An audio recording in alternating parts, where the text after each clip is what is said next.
Okay, is everybody ready? Okay.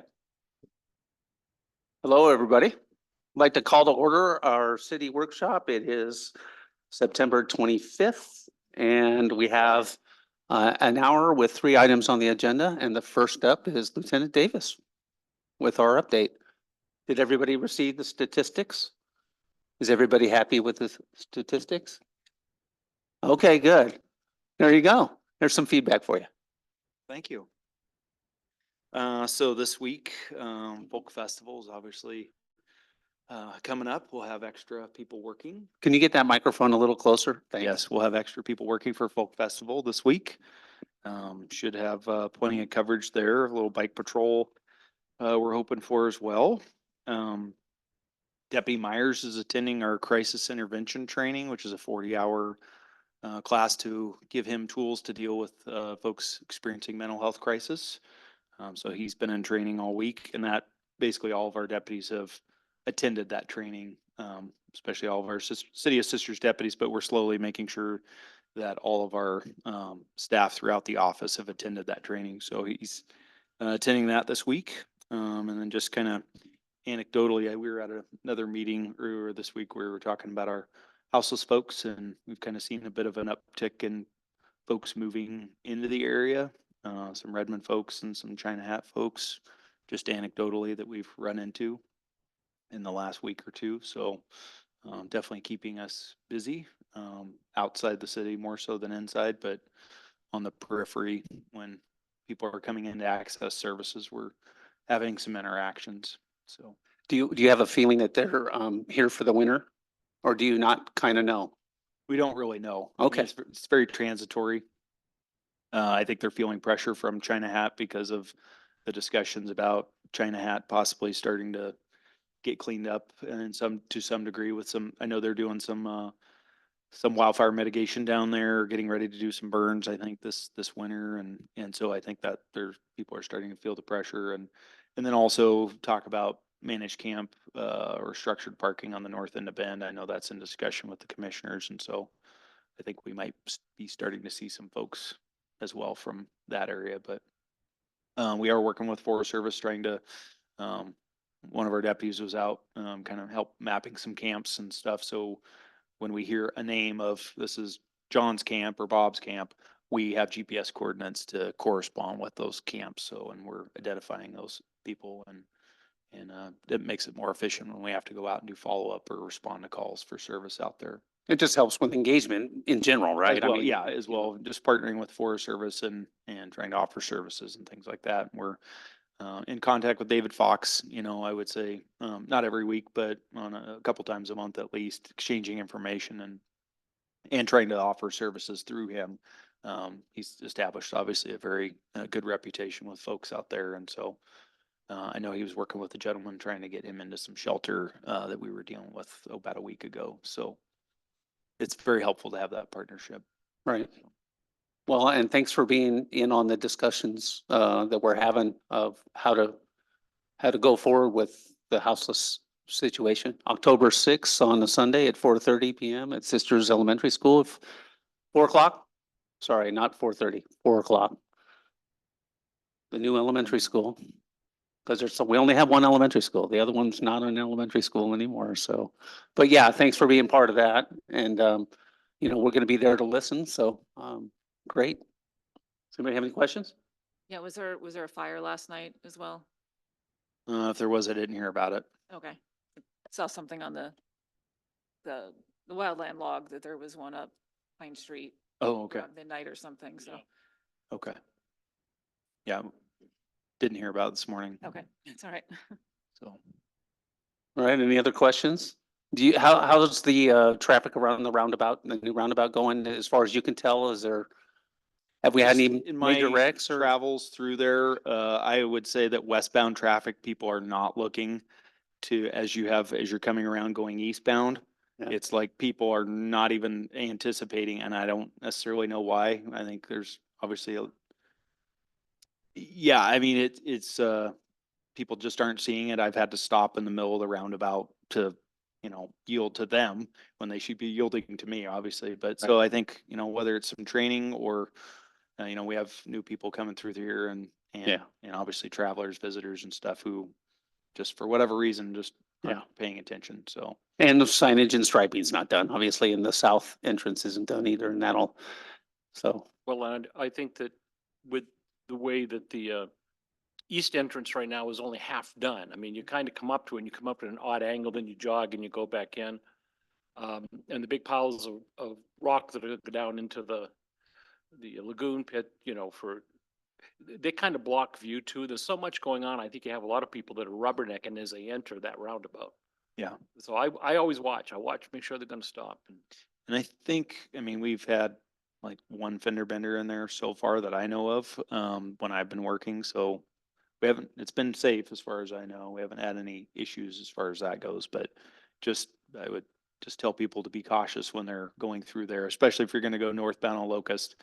Right now, people are not paying much attention. So, And at night, it's very dangerous for pedestrians crossing, because I personally almost hit someone. They were dressed in black, it was dark, and then I finally just at the right moment saw them. So that was good, but it's too dark. You're missing them. And I do too. It scared me. Yeah. I was a mess That afterwards. was in the roundabout? At the roundabout, Oh. coming from the east. Yeah, there shouldn't be anybody technically crossing there, but. Well, they were using the crosswalk parts, Yeah, nothing's been completed yet. Or you mean on the Locust side?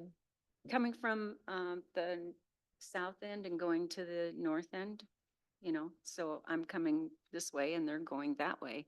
Anyway, they were impossible to see. The Mm. person in black. yeah. Yeah. Pitch black out. so Susan apologizes to that person, whoever they are. Yes, I do. Thank you. Thank you, Mary. Right. No, well, I'm just really happy I didn't hit anybody. So. All right, any questions? Anything else?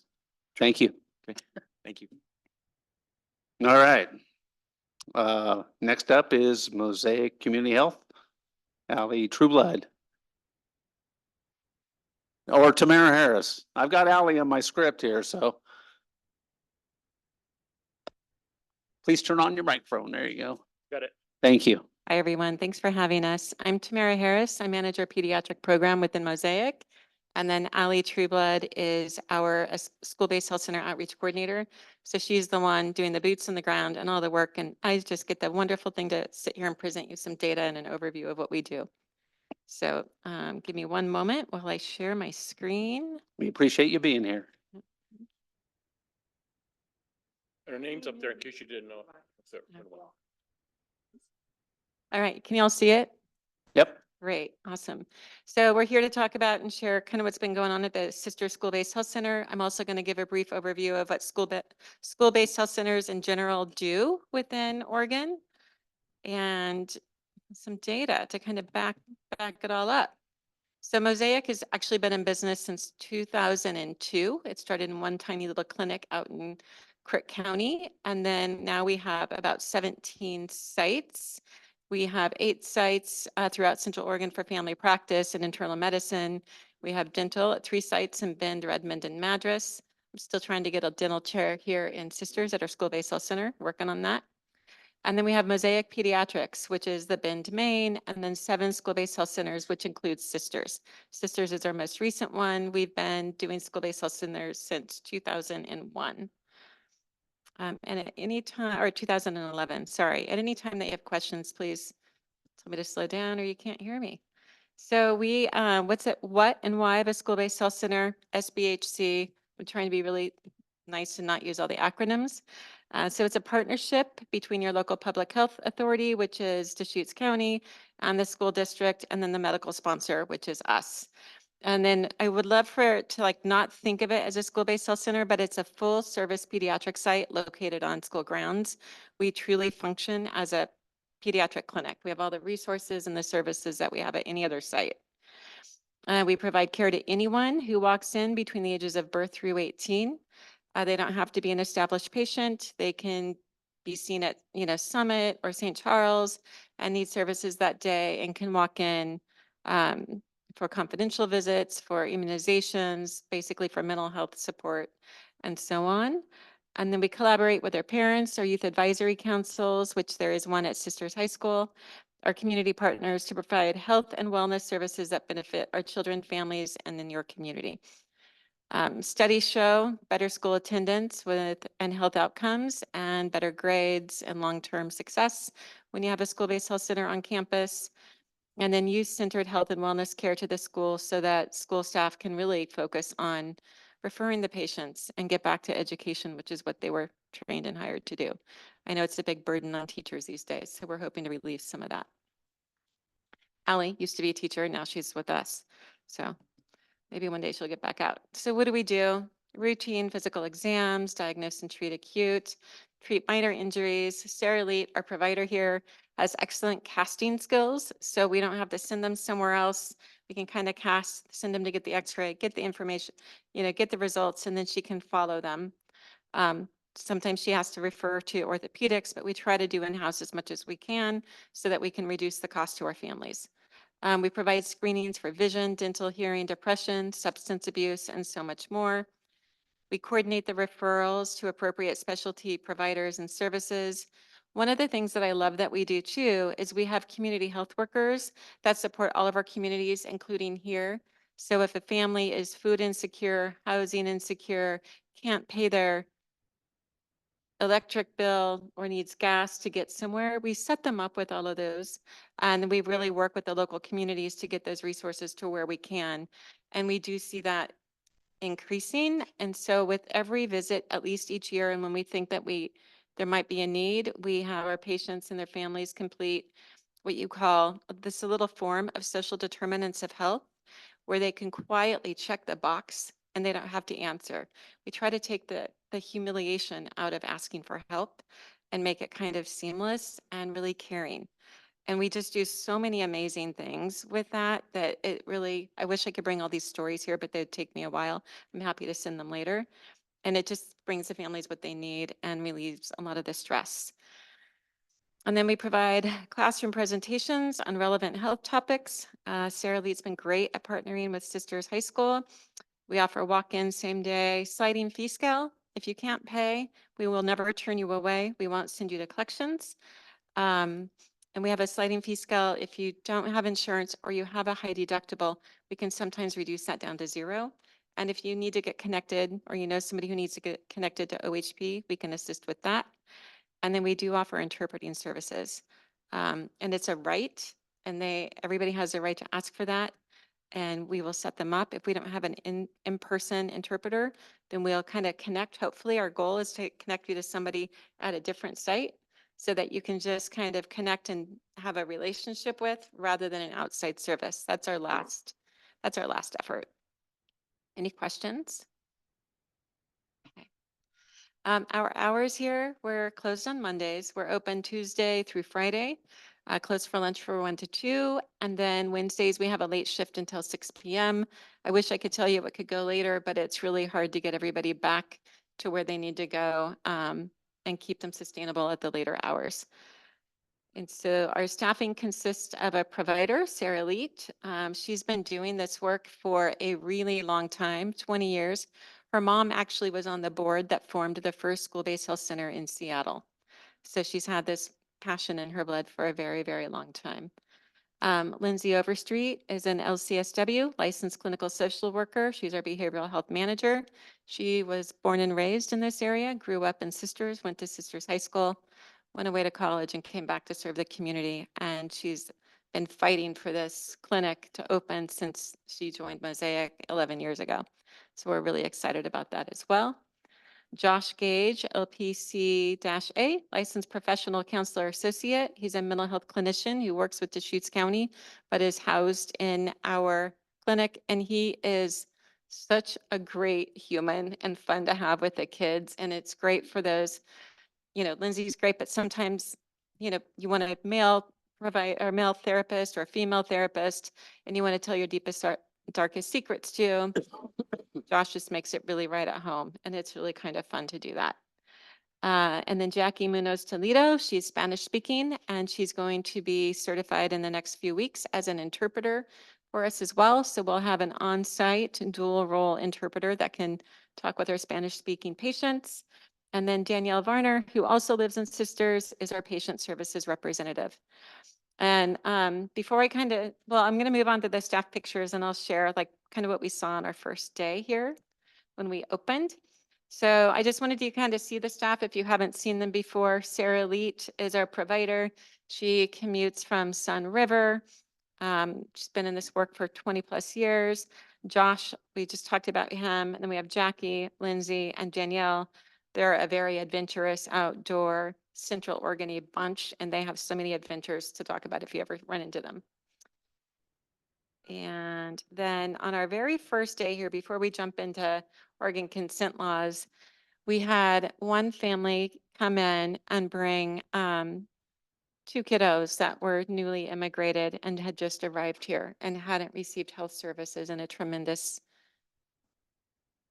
amount of time, years, and probably were not up to date on their immunizations, had really witnessed a lot of trauma in getting to where they needed to be and were separated from their family. And one of the things that I loved is the team immediately, the person checking them in spoke Spanish. We were able to get them connected to OHP, Oregon Health Plan, get them connected to resources and services, help them with housing and food, and just get everybody set up with a lot of different things throughout the communities. And so that's kind of what we see. I don't have the exact data and details of what our Spanish speaking population or what the other populations or the demographics yet are for this particular site because we are so new.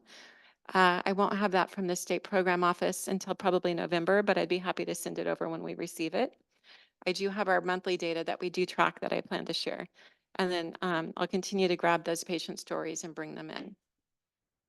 So one of the questions that always comes up, especially in new communities where we're housed, are the Oregon consent laws. These are hard for families.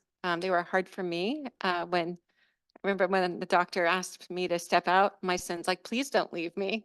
I'm like, yeah, this is for your own good, but it was terrifying.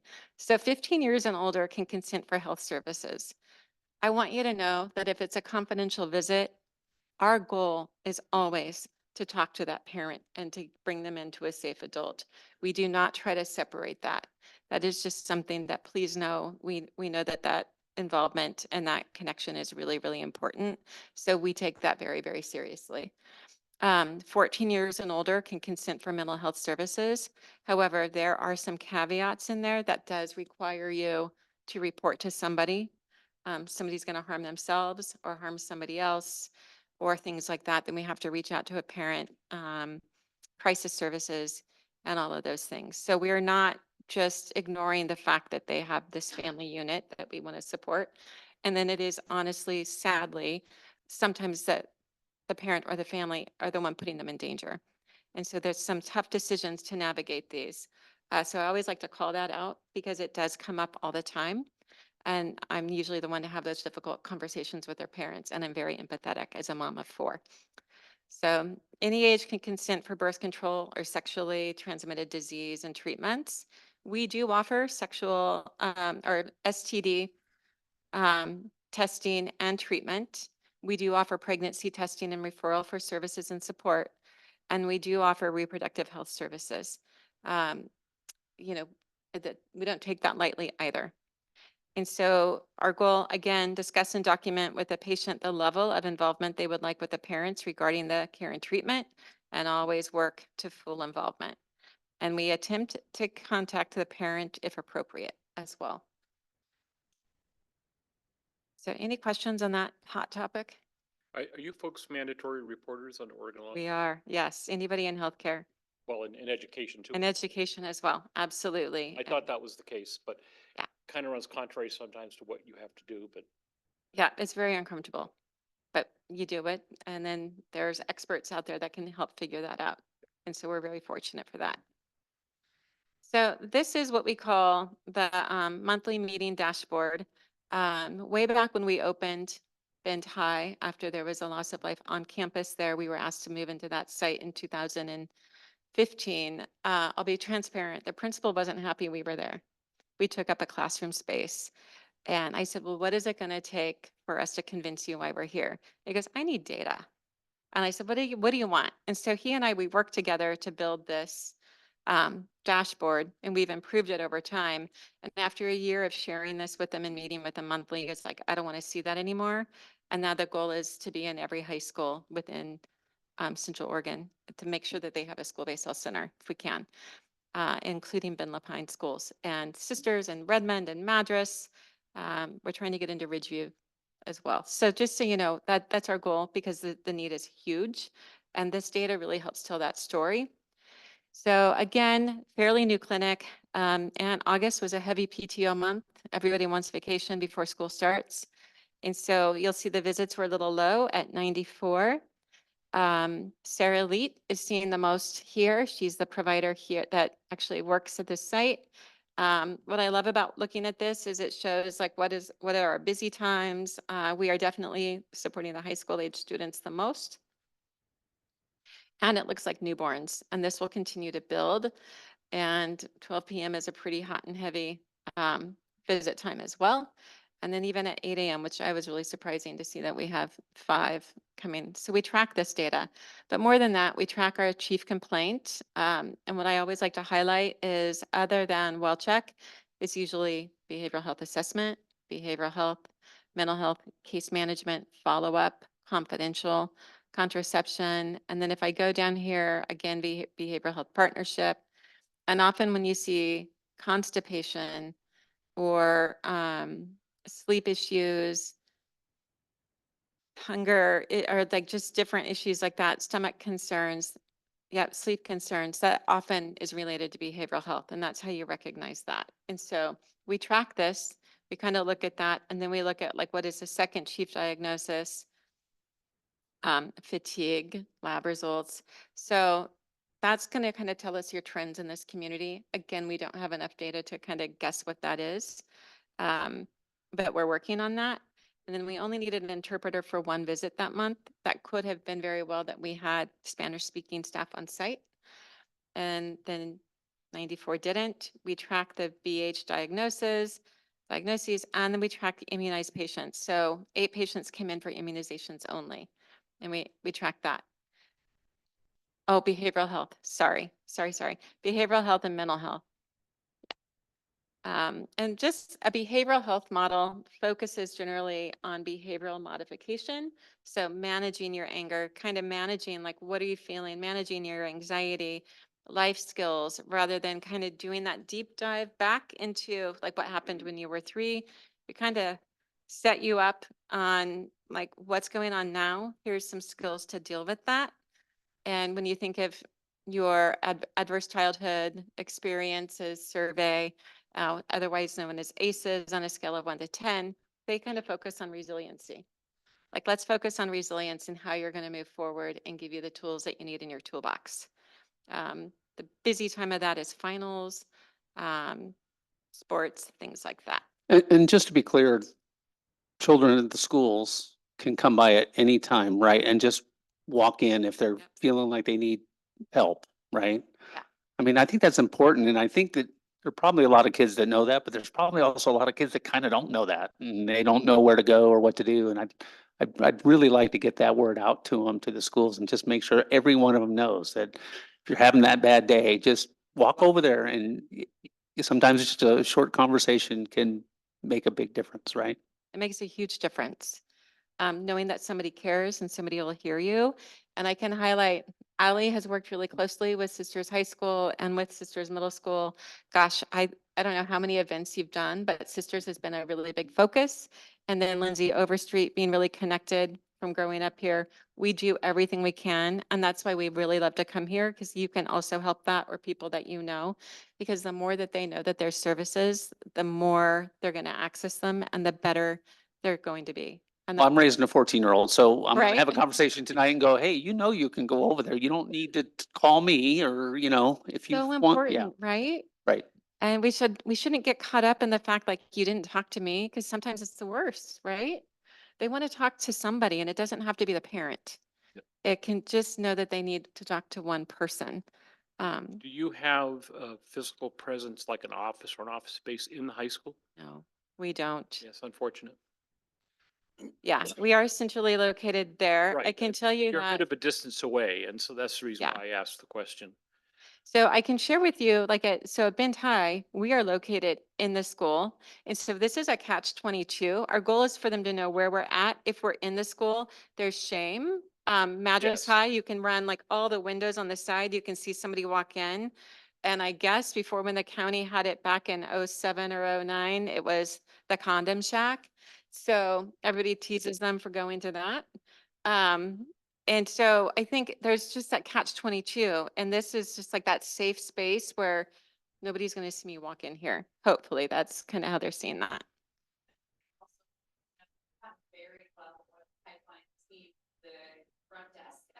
Okay, that's what you need to hear. They're in constant communication and they'll just call and say, Yeah. hey, we have someone for you, they're coming over in 5 minutes. And so we can do the school. Well, and that's the reason I asked. Yes. I'm familiar with the distance and having worked in education Yeah. for 30-some years. Sometimes the distance is a detractor, but since you do have a school nurse there, and a lot of high schools don't have a school nurse, that gives you that conduit, And one a is, safe conduit. 'Cause I was listening to absolutely. this, I have a stomach. I go, okay. Yeah, and what I love the most too is the very first day we opened, within an hour, we had like 5 people from the school show up. And they spent so much time talking to us. And so this community has been probably the most welcoming and open and supportive. So I want to thank you all for that. It's made a tremendous difference in being able to launch it and get the support that we need to support the kids. And to reiterate, you don't have to be a student of the school district. No, and you could even, like, you could live across the street, or somebody could be driving through from Salem. Oh my gosh, my kid's coughing. There's a clinic here. They're 2 years old and they can walk in. State program office, the certification standards. I didn't go into all of those here. That'd take like 5 days, but we are held to those standards and we're certified every 1 to 3 years. We have 4 certifications coming up in 2 weeks.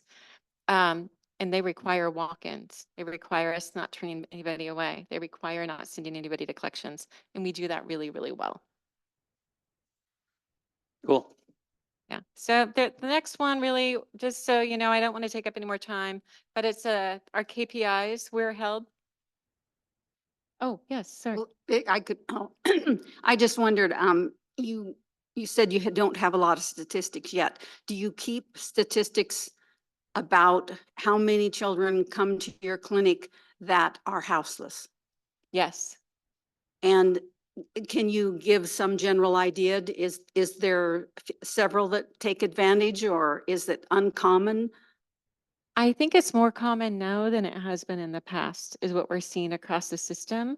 So the state program office and OHA, Oregon Health Authority, they collect data. They have access to our EMR, electronic medical record, and we're required per the agency that like supports federally qualified health centers to collect a lot of different data. And so they will go in and they will pull this, and then right around November, December, they'll send a report that highlights all of those things for each of our school-based health centers, and as well as statewide.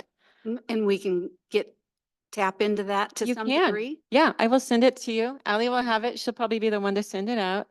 And it's also, I'm going to show you a link in a moment. Here, let me just go to this. Hang on. Here's some links if you wanted to do some deep dives to see specific data.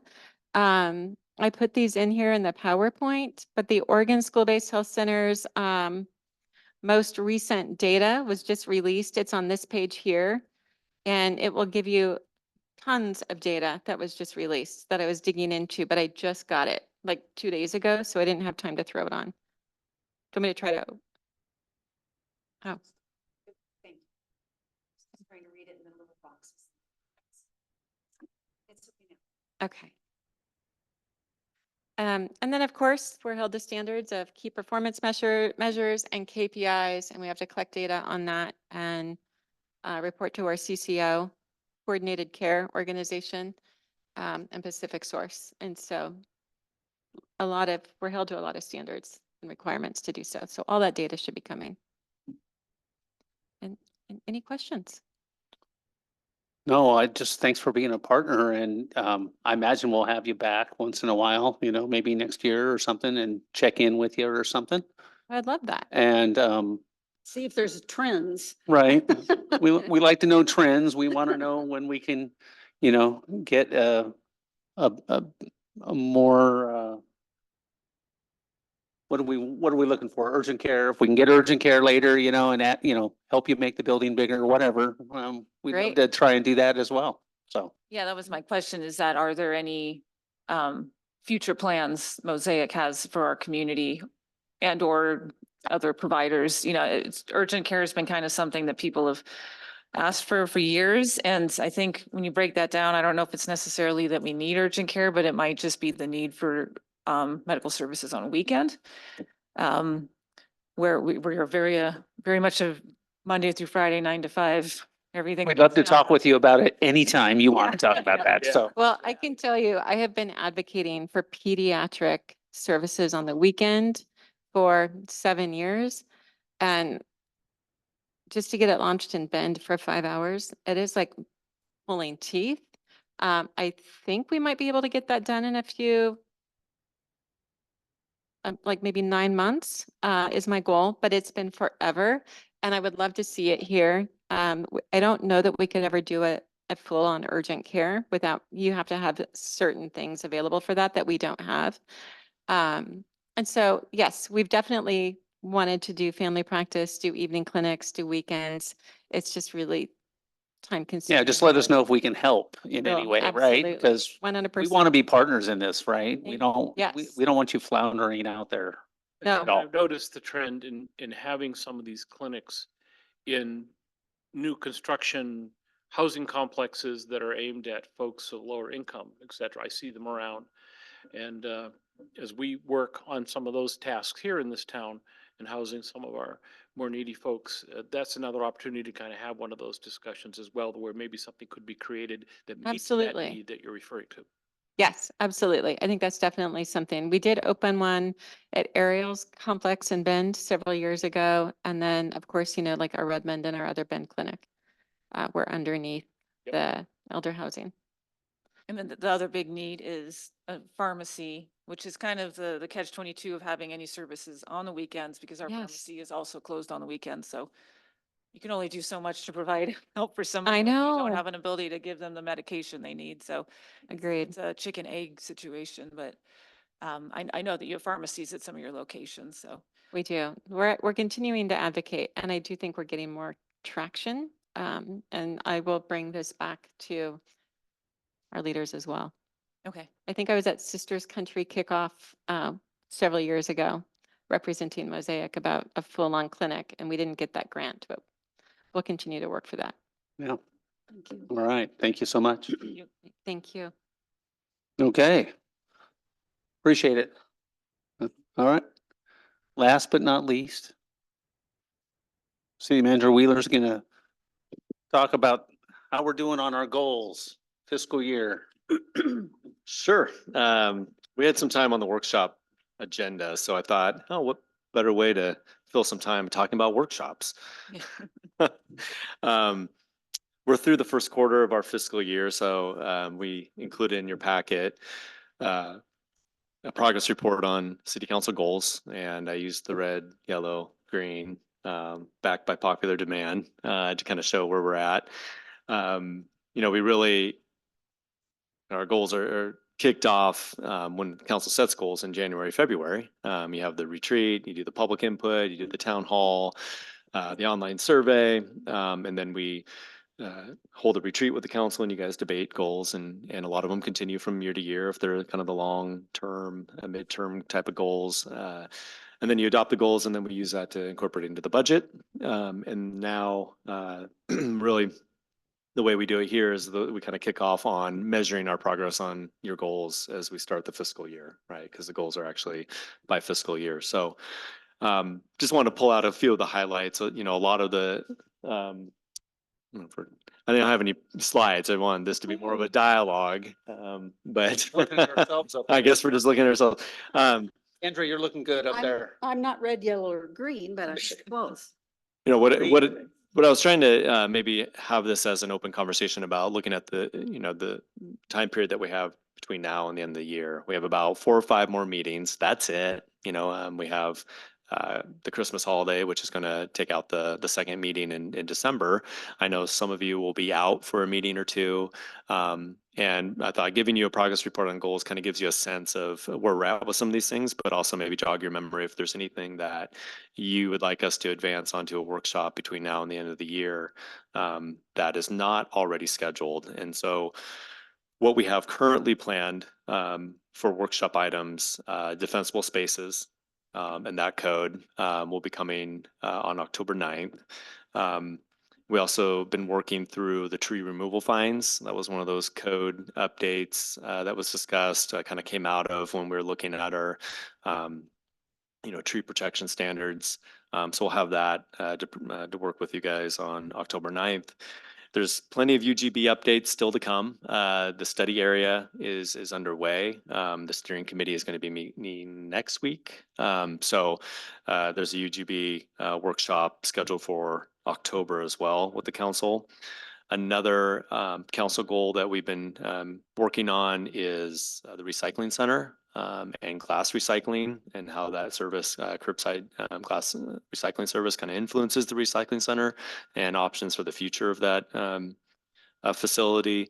So we've been working with Republic Services in the county on that. And so we hope to get in front of you for a workshop on that item. There's also a joint meeting with the county commission coming up in November. That's going to be on November 6th. I think the topics and weigh in here if you have any ideas, but the topics we were thinking is they'll be interested in the UGB. Probably for the next year, we'll be talking with them about the UGB, affordable housing. But we always like to get your input too on ideas you like to hear or topics you like to hear from the county. And then November 20th, we sort of have penciled in the public safety survey and reporting out on that, and all the great open comments and also the data that we gathered through that online survey and kind of next steps on taking action on that.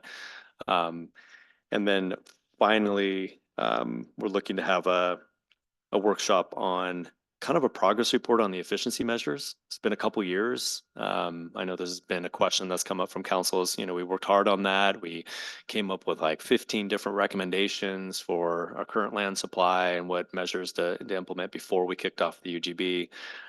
So we're 2 years in. Has there been enough development to kind of gauge? Have those measures been used? Have the changes made any difference in increasing our housing supply? So we're interested in kind of gathering that report and having a workshop on that. And then finally, there in November as well, we'd like to have like a volunteer appreciation with our board members and our volunteers, like have a lunch and kind of an opportunity to kind of talk to your board about your boards about the progress they're making, the work that they're doing, any input they might have as you guys head into the new year with goal setting and things like that. So I think we're penciling that in for November 19th. One thing I'd like to know from the boards is, do they feel respected by the council? Do they feel that their opinions matter to us? Do we countermand their wishes? Do we frustrate them, or? Do we have boards? Yeah, do we pay any attention to them at all? Just kidding. I mean, any feedback from them about, how they feel about our ultimate decisions respecting their That's a good one. discussion. It's a great question for them. Yeah, I think, and you're liaisons to the board, so you probably get that feedback, or hopefully, through sitting in those meetings and being part of those conversations. You have a couple folks running that are from your board, so obviously it is a way to kind of build a pipeline of folks that are interested in being involved with the city. Other ideas. I was going to throw out a couple things that just in my one-on-ones with you and in conversations that happen at the goal setting. There's a couple of other ideas that I think is on the work plan that we haven't made progress on yet. But the couple of the things tonight are like the proclamation policy and the naming policy that will hopefully adopt. The East Portal renaming process can kind of kick off between now and the end of the year. Maybe we can outline that process. But other administrative governance things, I think counselor compensation has come up before for like future implementation for future councils. We had our intern kind of look at the data there, and we can gather a report for you on that.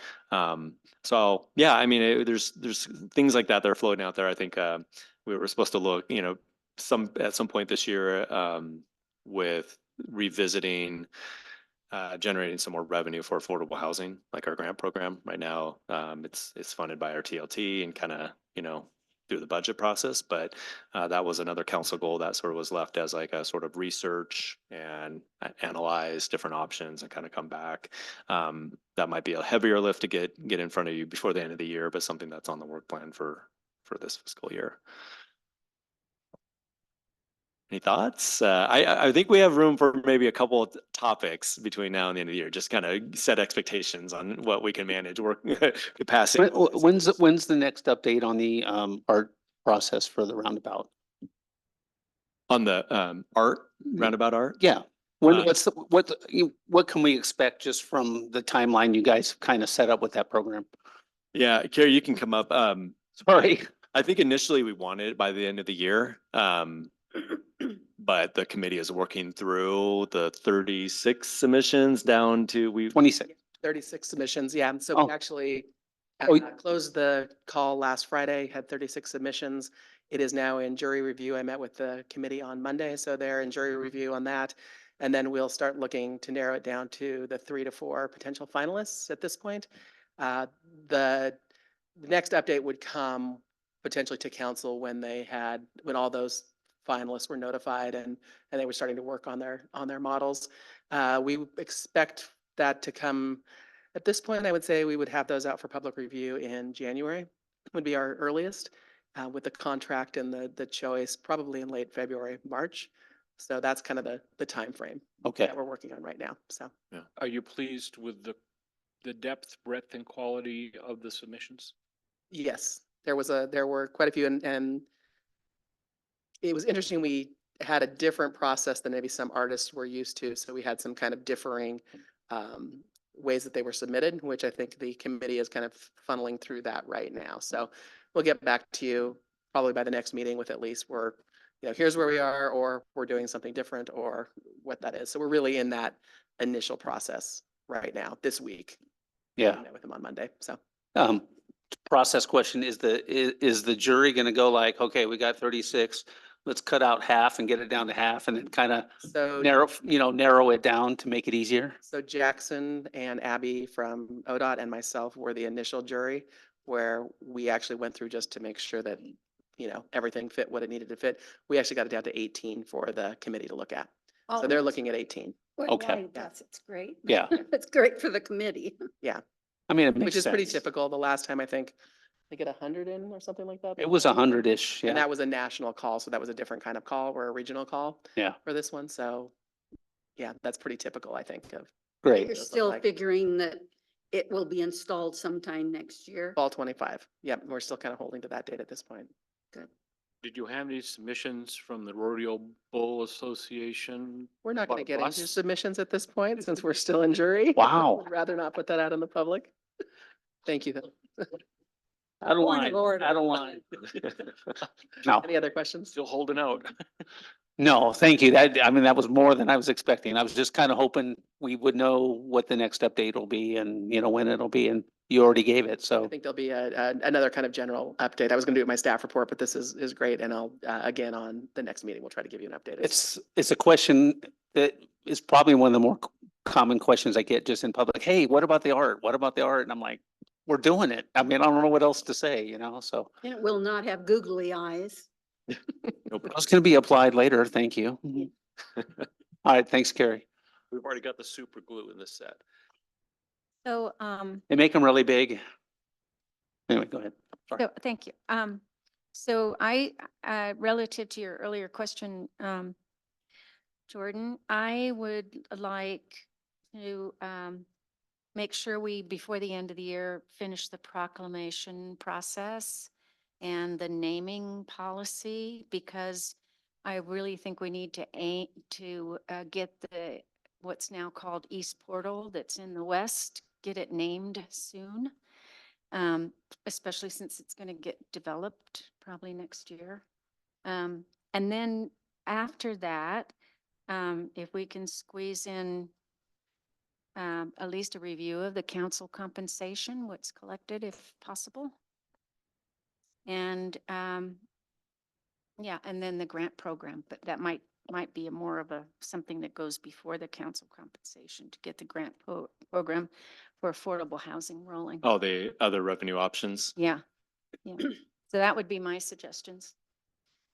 Yeah, that one might be big enough that if we can't get it this year, it's really not that bad because we'll have a new council that's kind of get kicked off on the topic because we're going to have at least 2 new counselors, maybe. Yep. Yeah. I So mean, there's interim things that we can share, prior reports and the other Yeah. efficiency measures and then the other, things that we had kind of research done on before. yeah, not that I don't think it's important. It's one of those things that it's kind of it's pretty meaty and On a personal note, if, as you put this together, the volunteer appreciation were to occur in December, that meant I could be there, and I would like to be able to recognize those folks that have worked hard on both the Parks Board and as well as the Urban Forestry Board. If not, that's fine. I'm very comfortable with the rest. we can re-record some stuff and have you on the big screen, even though you're not here. The How about that? the timing might make it quite interesting. Cardboard cutout. Cardboard cutout, yeah, I'm gonna have to go for I that. can do think. that. Empty I'll cut the mouth out and I'll speak from behind it. Pay no attention to the man behind the curtain. Anyway, but I don't want you to work hard to change the whole schedule. If it can slide to there, that would be helpful, but if it's not, I'm fine with it. And I also want it to occur definitely while we still have our existing counselors here, and maybe we may want to consider, do we want to invite those that have been successful in the election process to join as well, to kind of meet some of those groups and committees and see who the people they might be working with are. Not to detract from our at least Sure. 2 excellent counselors that are leaving and possibly a third. I think, wow. I think, and so it really depends. Claws out. What your intention is, but I think that having the newly elected folks come to see that we have people who do the work of the council that are not on the council. Yeah, happy to take your lead on that if the council's comfortable with that. Sure. Yeah. I think the quicker you can bring them into the fold, the much better off everybody is. I think Yeah. so too. Yeah. Is there, so Counselor Cobb brought up counselor compensation. I think we had in mind, possibly, with the intern had done some research, other communities have done research in recent years. We're happy to either put a memo together and forward that to council, or if you want to schedule a workshop on that, open to that too, just taking the temperature. I don't know if I need a work session on it. It'd be nice to see the stats, I guess is. I'd prefer a memo. You already know my opinion on this anyway. I think I've been very clear with all of you where I stand, but I will support it, but I have very definite ideas about the appropriateness of it. Well, and that, as I've said in the past, it's the main reason for me is to assure that younger people can And that's, take these which is positions. why I would support it. And the sooner we can get that done, the better, because it's usually has to wait for an election cycle. Mhm. Usually, people usually don't get to get the benefits right away. Mhm. So, Yeah. And to me, one of the advantages of being an elected official as opposed to a public employee was I didn't have to have the public wagging their finger in my face saying, I pay your salary. Mhm. And I love being able to say, no, you don't. You don't pay my, I don't receive a salary. I'm doing this for the good of the community. But I understand that not all people are in a position to be able to do it. But in order to, of course, in order to do it so that people who can't afford to be able to do it, to pay them enough to do it, I think gets into a sticky wicket. I don't believe in stipends. That's nonsense to me. You either pay somebody $100,000 a year or don't bother. because that's what it's gonna cost to live in this community. So, yeah, I don't want to hear anything about, oh, $20,000-$30,000 a year. Well, that doesn't, that just supplements the We're not using. living of wealthy people and doesn't do anything for somebody who has to quit their job to take this job. So, I mean, Well, I don't, that's I how I don't, feel about it, but I won't be here to vote on it, so. yeah. Well, and just to add to that, I do see it as a supplement because most people in their 40s to 60s are working. And, so this volunteer work would be something they would do plus. So it would be for most people, it's only retired people that are that aren't working and we're, got white hair, so or bald heads, whatever. Ouch. Sorry. But We're- that's Yeah. a debate for once Yeah. you get Yeah. the information. Yeah, I'm looking forward to seeing the information, so we. I'm can looking talk forward to about it. seeing the information. Yeah. Well, I think right now, trying to decide what we should or shouldn't do is kind of. It's I- too early. But I do hear what Jennifer said, that we need to have an ability, sometimes for some of our younger members, we need to take care of childcare and things like that in order to do this work, is something we do need to look at. I really want to know what would motivate them, motivate them to be on here. And if they need a little help with something, I want to know what that is. Yep. Right? So, yeah, let's get the information, but I'd rather have less workshop if we can do it always, right? We don't need to have workshop items just to have workshop items. If we can do a half an hour instead of an hour, sometimes that's kind of nice, Workshop on workshops. right? Necessary, huh? Okay. And No, they're necessary, but if we can avoid them sometimes, especially in the winter, it's okay. especially when some people are, Right. weaving their way out of the dialogue now, Right. trying to. My heartburn is always about fire preparedness. Mm-hmm. 9 years, been here, we've been talking.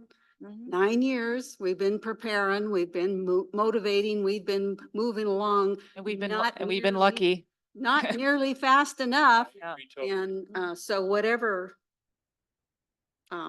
That's top of mind always with. yeah, all five. I don't want to If we see did nothing another else for the rest of summer the year. when we don't have programs Yeah. for people and awareness and options and potential funding sources and Boy Scouts volunteering to rake leaves out of gutters. I mean, I want all of that as soon as we can get it and whatever we need to do to get it there. When we look at the wind event we had today, as strong as wind was, and it was very strong, I don't know how much you were out in it, but it was blowing. And it was blowing in that direction from the east, I mean, from the west it was heading towards the east. I could smell smoke in it. I smelled the smoke in the wind. And so I think that's a good example of where it wouldn't take much to push something into town and do it fast. Right. Well, I think, in our area, the central Tri-City area, we do have a lot of, fire support. We have a plan that's at a high level. So if there were an emergency to evacuate sisters, there is a plan. They don't make those routes available to us, known to us until we need them. But what we don't have is some kind of local plan for a smaller but dangerous fire. A place, what do they call that? The resilience hubs, or, a place that 100 people could go to really quick. We don't have that. And we don't have these little community, we don't have defined neighborhoods where, volunteers would say, okay, I'm going to be the leader for this neighborhood and make sure that Fred, who has a wheelchair, or this family that doesn't have a car, that we can get them out of here. We don't have that kind of stuff. And that was one of my suggestions for a future goal, is to have that on our goals.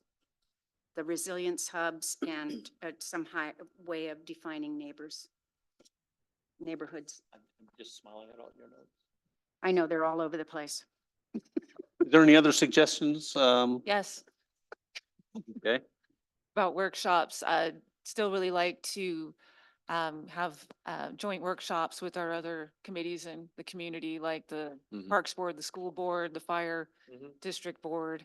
um, dovetailing into this conversation, for fire especially, I think there's a lot of, good that can come out of those conversations. And it's kind of, in my 4 years, has been one, connection that hasn't been as strong as I would have hoped it would be, building those relationships with those other, And they don't all have to be here. We Right. could go on the road to their board too, right? I Yeah. mean. Road it trip. does- We We need a don't, bus. I don't want you guys to feel like we have to host everything unless it's because of the well, they have to be, recording, well, yeah, it's a, Yeah, it's easiest to schedule when there's already a pre-existing meeting, right? So you can, Yeah. piggyback on, a public. council notice. meeting or a school board meeting or a parks board meeting or something like that. Sure.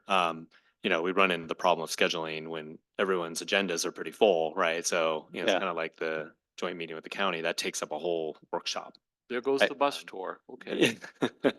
And so, yeah, I totally agree. We, need to figure out how to get those programmed, but,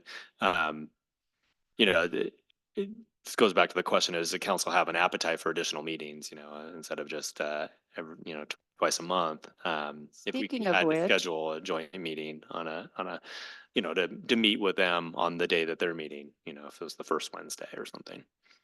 Speaking of which, how about that December 20th, small cities meeting here for lunch? That's another one. Yeah, open, we'd be happy to host. It's just a tough time of year, Okay. because of, 5 days before Christmas. yeah, people are on vacation, checked out, panicked about the holidays. Okay. It might, I think springtime or fall is probably your sweet spot for getting good attendance. And also it's a sweet spot for folks who would be attending one of those meetings saying, oh, it'd be nice to go to Sisters and be there, during the spring or the fall when some of the events are happening or you can walk the town type of a thing. I think that while it's quite pretty here in December, it can also be a little foreboding for some that aren't used to ice and snow. And it might be a dry winter and there might not be a dang thing here around, but you just don't know. Pretty scary here sometimes, January and February. Thank you very much. That was helpful. Yeah. Okay. All right. We'll, Let me ask. yeah, we'll adjourn the workshop and we'll start at 6:35. Sorry, we're going to be 5 minutes late. All right. Hello, everybody. I'd like to call to order our 9/25/24 regular city council meeting. Please join me in the Pledge of Allegiance.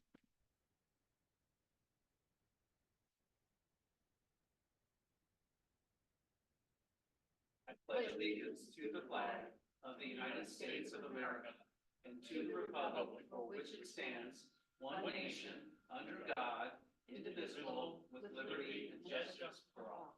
Thank you, everybody. Roll call, Rebecca, please. Mayor Pruden, I am present. Council President Blum, Here. Counselor Letts, Here. Counselor Ross, Present. Counselor Cobb. Here. Next up is the approval of the agenda. I need a motion. I would move approval of the agenda. A second. We have a motion and a second. All those in favor, please say aye. Aye. Aye. Okay. Next up is visitor communication. If there's visitor communication about ordinance 520 and STRs, unfortunately, we're not. 540. 540, what'd I say? 520. Oh, okay, 540, 420, what? I know. 540. The comment period for that item is closed, so we're not allowed to take visitor communication on anything to do with ordinance 540 and STRs. But we do value your opinion. So if you would like to comment on it, please email city council after this meeting, either tonight or tomorrow, and we would love to see what you have to say about it. We just can't do it before the vote today. So, do we have visitor communication other than that issue? None other. Okay, I'm sorry about that. That's just a legal maneuver we have to do. Okay, next up is the consent agenda. We need a motion for that. I move to approve the consent agenda. Second. We have a motion and a second. All those in favor say aye. Aye. Aye, okay. Now on to council business. We're about to have the second reading of ordinance 540. Director Woodford's coming up, I think. And as a point of order, I am recusing myself from this issue. I will not be discussing it or voting on it tonight, as I am an STR holder. So I am going to hand it over to Council President Blum.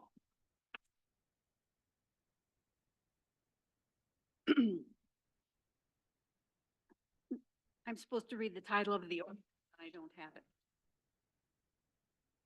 Title of the ordinance is ordinance number 540, an ordinance of the City of Sisters amending Sisters Development Code, section 2.152700, special provisions for short-term rentals that modifies the applicable development standards. And that is the second reading. Staff update? I don't really have an update, just to remind council that you guys heard this on September 11th. You took public comment and you closed the public hearing at that time. And you took a vote to approve the ordinance, but it wasn't a unanimous decision. So that therefore, we had to schedule a second reading of the ordinance tonight. So we did in the ordinance that you have updated with the redacted language that council approved last time about approving, not approving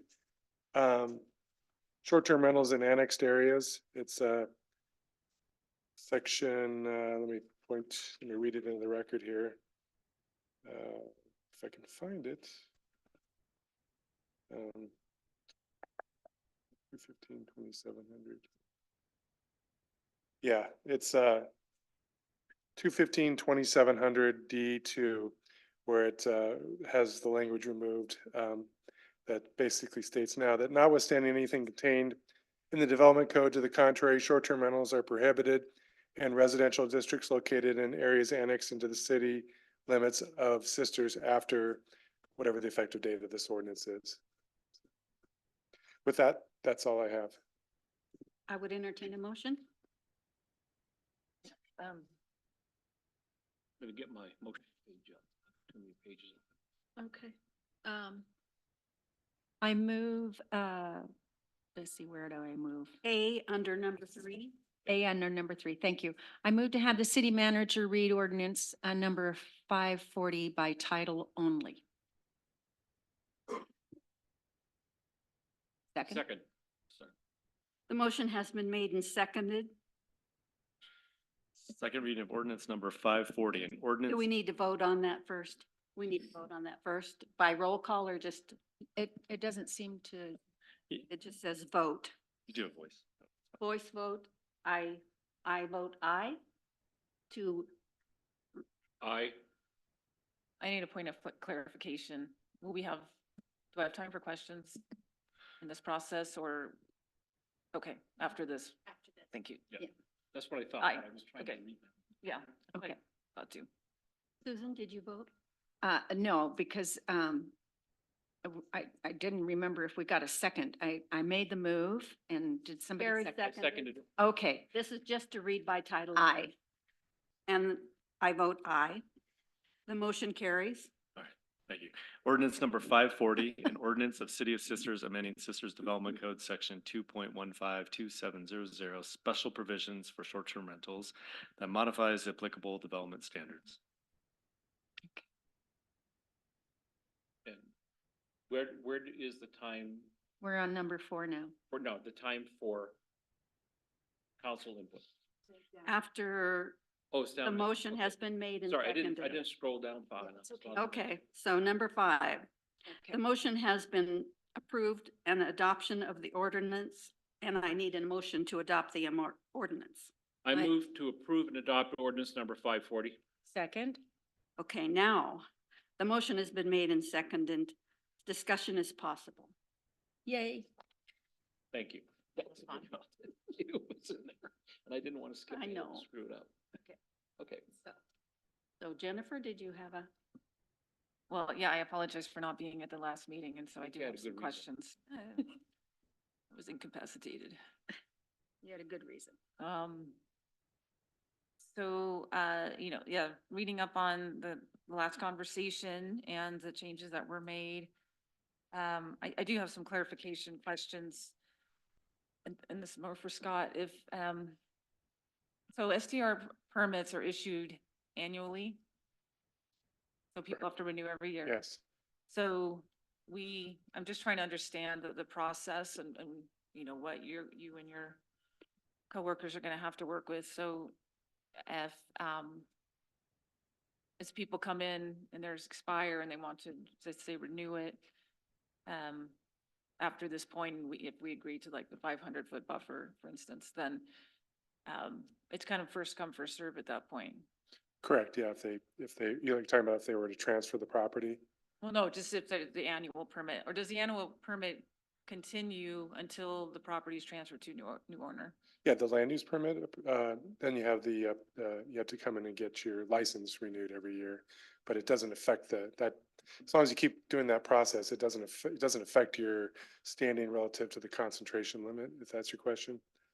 I Okay, guess I'm not understanding your That's all I'm question. hearing. there's a differentiation. The business permit, it has to be issued every year, Yes. but the short-term rental permit does not have to be issued annually. The land use approval is, once you have it, it's good, and you keep your license renewal for that short-term rental, different than land use approval, updated every year. That's something you have to do every year. And if someone fails to do that, what is the time period at which a lapse would occur and the land use permit would expire? It's usually within that year, if they haven't gotten their renewal application in within a year, it can expire. But there's something in the code that it requires the city to notify folks, and if they do get that letter, they get 20 days to be able to correct it, or basically get their application for license in. Is the 1 year in the code or in the ordinance, or is the 1 year kind of what we do? It's every fiscal, July 1st, I believe, So- requirement. Right, so in the July 1st, municipal I don't code. renew my permit. I'm sorry. So come to July 1st, I don't renew my permit. It's August 1st, it's September 1st. At what point does the city send a letter saying you haven't renewed your permit? Failure to renew would revoke your land use permission under the current code. The next year's July. Go all the way to July? No, I don't know the exact answer to that question, because that's a different department within the city that kind of handles that. So I don't think we've had that happen, I'm but just curious. It's not yeah, the code, I don't think technically it could go on a little bit. I don't know if there's a deadline for the city to send out the letter when they haven't received their license application. something. I could get some answers to those to you, but that's we just handle the land use part, really. Yeah, more or less. I just was curious if this was, enacted, how quickly would things change, for better or for worse? But it sounds like as long as somebody has a permit currently and they keep it current, Correct.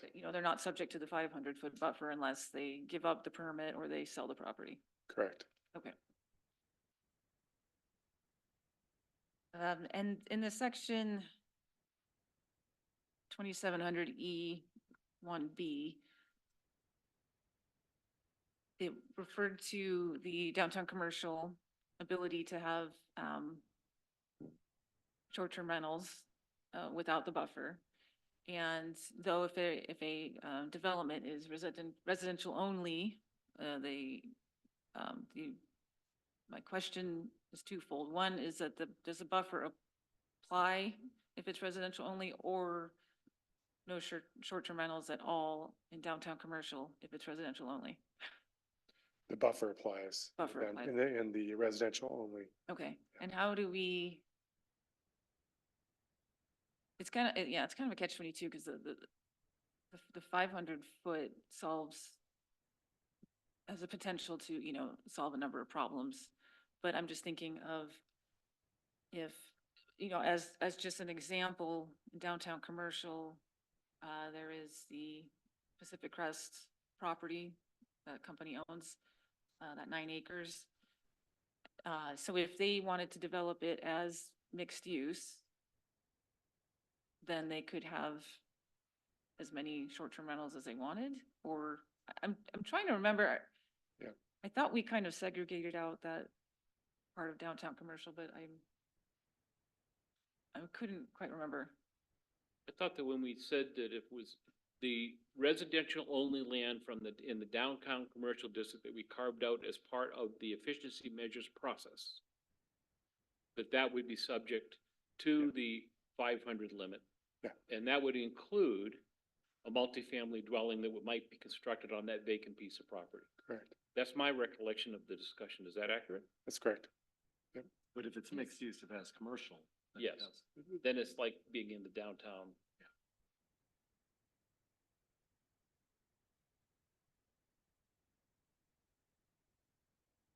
So, yeah, it seems like there's a little bit of a problem there. In what way? I see what you're saying. And again, I'm just using their property as an example. There are a few other properties that I think would fall into this. Is that if they wanted to develop that property and maybe do, 80% residential, but, 20% commercial, something like that, then it's, are we looking at the whole, parcel? Or are we going like building by building, when we say something's mixed? It'd be building by mixed building. use? I'm just wondering if they had said, okay, we're gonna do a lot of housing, but we're gonna throw in a couple commercial properties.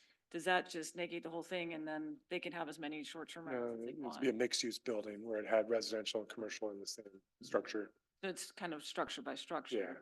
And not Correct, the development. correct. Okay. Do we feel like that's clear enough in the wording? Because I didn't catch that, and that means nothing. There's no reflection on my intelligence. When they But I came kind of- in for a master plan or a, Mhm. Yep. that would be pointed out to them. It might not be that obvious in the language itself. Yeah, I just want to make sure that it's clear. And I think that the master plan, I always have this waffle in the back of my head about the master planning process because it really depends on the quality, and we have good quality, of the people in our planning department to ensure that the intent is met. And so I think it means that we have to buy leg chains and balls and make sure that the people in the planning department, including the individual standing in front of us, are unable to leave the building to ensure that we have the right kind of decisions made over the next 20 years. He's not listening to me. Anyway, Oh, but you know, I hear what you're saying. However, any developer can, sometimes have the pockets to hire the best lawyer they can to. And again, if we see some kind of, loophole or something that's being abused, that's when we come back in and tighten it up. Yeah, I think partially is to make sure the intent of this is being Made clear.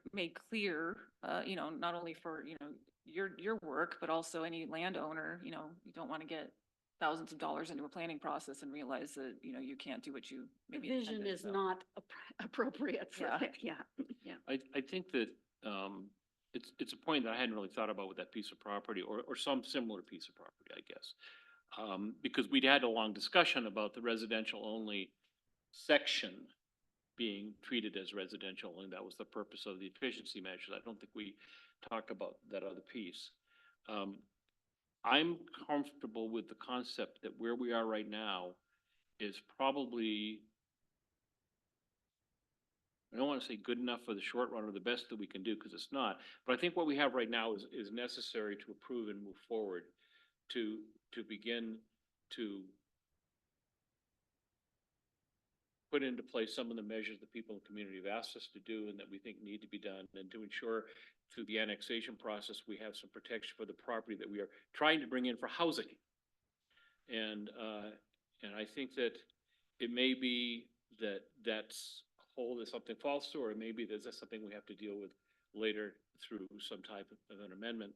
But I don't want to stop this for the what if this happens in this scenario of that.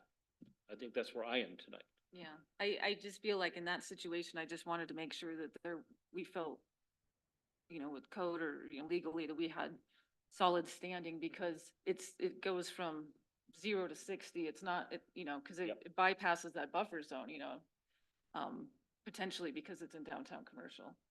I would be okay with it with the buffer zone, okay, maybe there's two houses or something. That's not a big deal, but potentially it could be 100 short-term rentals, depending on how you read it and interpret it. So I just wanted to make sure that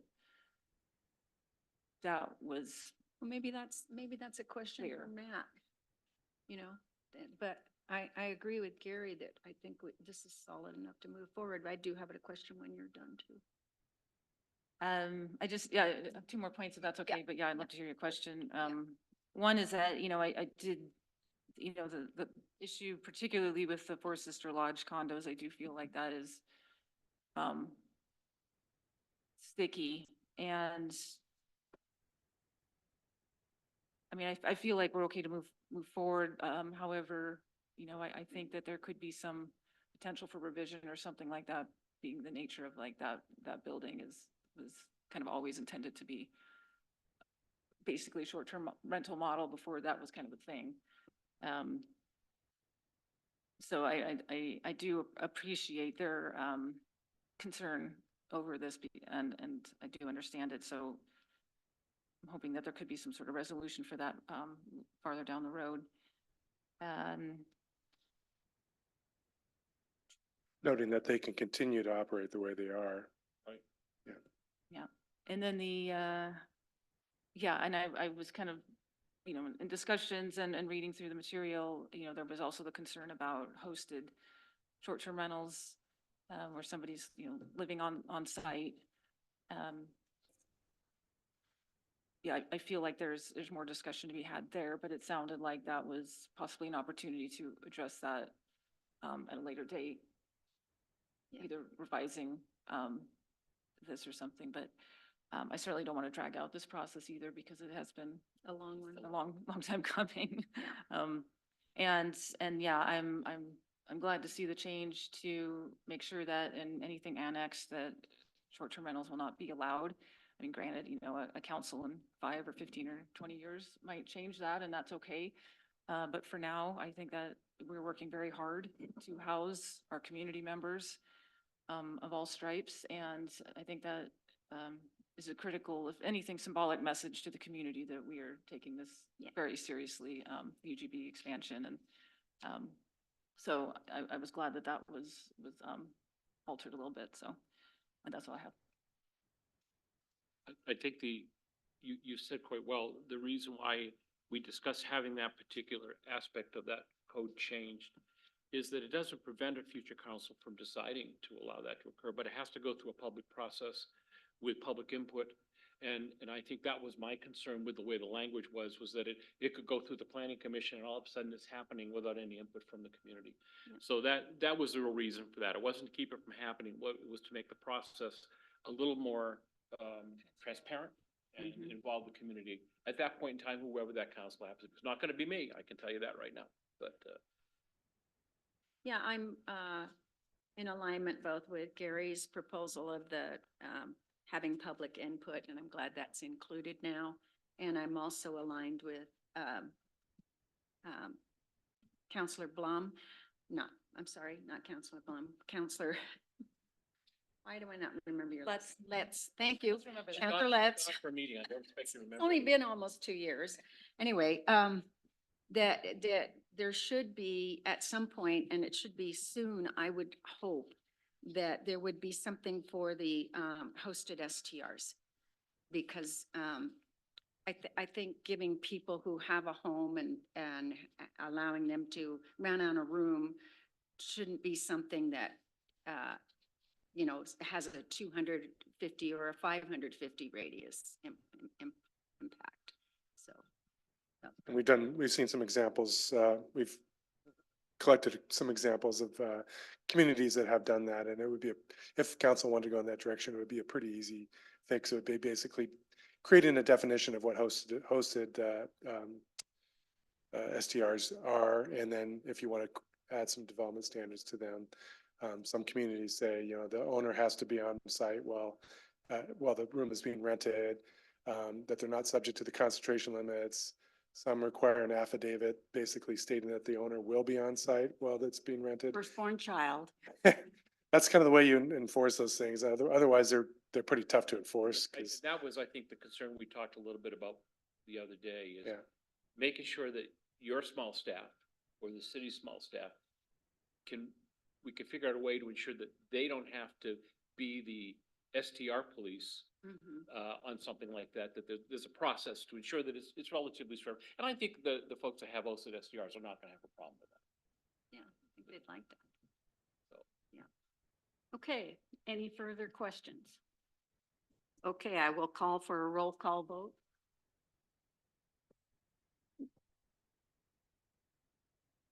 Okay, Counselor Cobb? Yay. Gary? Yes. Jennifer? Yes. Andrea votes no. The motion carries. Yay. Thank you. Mayor? Your wand. That was ugly but easy. For you, I meant. Yeah. Can I talk about SDRs now? No. Yes, you can, I think. Actually, you can now. You can send us an email after the meeting. After the meeting. Okay. I can talk about it if I want to now. Yeah, It's- you can it's do it. done. Okay. All right, next up is Assistant City Manager Prosser with a discussion and consideration of Resolution 2024-20, our naming policy. Hello, Good evening. can I Uh, talk about this? Yes, we're going Okay, to talk good. about naming policy. I'll let you talk first, sorry. All right. So we brought to the workshop 2 weeks ago, the naming policy, and council had one adaptation to it, which is the 4K, which removed the reference to the board approval to align with 5H, which meant that the city council had to have the final approval on any of the naming process. That was the only change that council had asked for. So unless there are other changes, I would ask for the consideration for the adoption of Resolution 2024-20. Anybody have any other questions or comments about the policy? We can entertain a motion or, go ahead. No, it's the next one. Thank you. I move to approve resolution 2024-20. Second? We have a motion and a second. All those in favor say aye. Aye. That easy. Thank you. There you go. You're welcome. Thank you. Next item up is discussion and consideration of Resolution 2024-21, our proclamation policy. And so we also brought this policy to the council in the workshop on September 11th. There were a handful of updates made, including in item 1, we amended to include council president. The council had a conversation about wanting I would say, a couple of sets of eyes on any proclamation that came through and decided that the mayor and the council president would be appropriate there. In section 2, Councilor Cobb asked for kind of a reversion of what the objective read. So it now reads to provide a structured and consistent framework for the issuance of proclamations, ensuring that all requests are reviewed fairly and effectively and that the proclamation aligns with the city's values and objectives. And then item 4G, we added 2 constraints, which were it should not include individual or personal convictions or commercial intent or purposes, any proclamation. And then we as well amended item 5 to include council president. Those were the changes that were discussed and brought forward and added to the new policy. Okay, and just so you know, as far as I'm concerned, as the mayor now and Council President Blum would feel, if you have a proclamation idea, please bring it to our attention. I mean, it doesn't mean that the other councilors can't be involved in the process to create proclamations, right? And I think that that'll be true in the future as well. It's just the actual proclamation itself now has a vehicle through the mayor and the council president or, I guess. And any questions or The discussion? power grab, it really was. It was huge Yeah. power grab. We saw it. We saw. Every Arbor Day, man, everybody wants to read that thing. No, go ahead. My only question, just for clarification, because I know there was some wording in here about individuals or such, is that there be a proclamation regarding an individual, like Lapine having Ashton Eaton Day or something like that, pretty common that organization, cities do that. I just want to make sure that. It was, so it says to not include individual personal convictions. I don't think and I'll do a quick glance, it doesn't Is that say. different than personal achievements? Yeah, I Yeah. think, well, I think when we're recognizing somebody else, that's not a bias of individualism of of the proclamation, right? So it's not like that means our biases to try and make a proclamation that we have bias towards That just individually. allows someone bringing forward their own Yeah. personal. Pre-design day, or something, I don't. Yeah, And- their own personal conviction or whatever. If I Opposed to can, the As opposed to community. recognizing an individual, which is an outward, not an inward. Yeah. and item G, it is a should not, not a cannot. There you go. Okay, Oh, well, there you go. good. That means everything's open to. Waffle room. Okay. Any other discussion? Okay, we could probably entertain a motion. I'm, go ahead. I move to approve resolution 2024-21. Second. Oh, we have a motion and a second. All those in favor, please say aye. Aye. Thank you. Yeah. And I just wanted to note that we have started to add all of the policies that run under administration, which are the ones that mostly you folks will look at onto our website. So they're available for folks to look at. We'll add these in the next couple of days to make sure that they're, so if somebody, you need to direct somebody to them, you can. Thank you. Thank you. All right, on to other business. Staff comments? Thank you, Mayor. I also have department head staff give their department updates.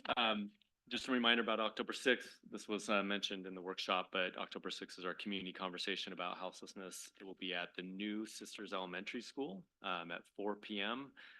To about 5:30 p.m. thereabouts, probably longer than 90 minutes, but we'll see. But we're getting the word out about that. You've seen articles in the paper and press releases and things like that to get the word out about. So now we know Mosaic Medical is also Mhm. providing services for the houseless in our community. Yeah. Maybe we They're should invite invited. them. Yeah. Yes. Everybody is invited. No, I know that.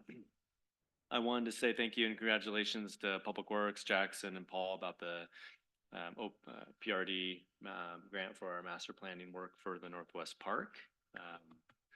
So I think we're one of 6 cities who got a grant for the planning grant. Well done. So this was something that we had budgeted, but had hoped that we would be able to supplement our funds with a grant.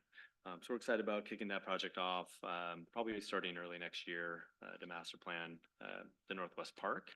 I think I also shared that SPRD, or Sisters Park and Recreation District, also received Park and Recreation, Oregon Park and Recreation local government grant for the community park across the Nice. street. So I think the internal work on that building is going to begin next week. So I think they've selected somebody, and I think they've also selected a landscape designer for the park and everything too. So they're moving forward with that. I think I have a meeting actually across the street tomorrow, so I'll get maybe I'll get a preview of some of the changes to come. But And that's pretty exciting. we can very much piggyback if we're interested at all in an ice skating rink with Redmond, who has determined that what they have is Mhm. not big enough. Apparently, And what, yeah. yeah, and going I for the see. gust. Would they put it Okay. on a bunch of flatbeds and move it over here for us? Well, it's, Little one? they said it's what, 10 years old, and that's sort of the expected lifespan. Yeah, So that's something to note that, cooling systems underneath ice Yeah, rinks it's are tough. very tricky. Yeah. yeah. We talked a lot about schedule today already. Your next meeting is October 9th. We have the Defensible Space Code slated for that. A couple construction contracts are coming up on that too. And then I know that there will be some absences starting next month for some counselors, but we do have the joint meeting with the county on November 6th. So again, if you have any ideas for topics you'd like the county to discuss, any updates you're interested in hearing from the commissioners on, that will be the day after the election. There's gonna be a lot to talk about. Yeah, or not, we'll Yeah, see. right. Not for the county. Oh, I have one for the county, and that's, the mayor's been helping with that one, and that's the management of our water in the Deschutes Basin, and how that's going as far as being different than what they're trying to do on the other side of the mountains. Yeah, Maybe, yeah. that might be, yeah. I'm sure we could talk about water. That might be another workshop idea, to have Doug at some point with Coco and, report out on.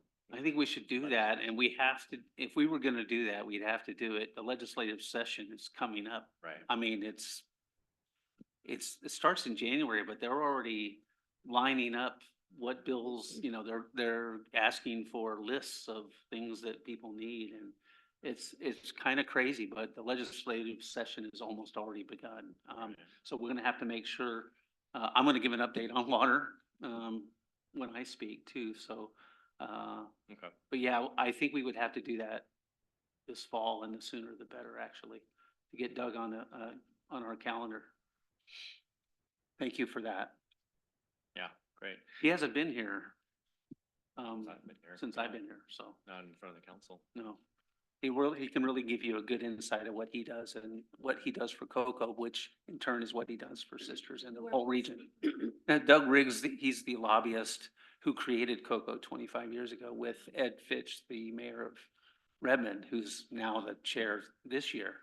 So it's a lot of institutional knowledge there, and Do you I have really the- like him. do you have the sense that the county and Cocoa are on the same page as far We're, as water is concerned?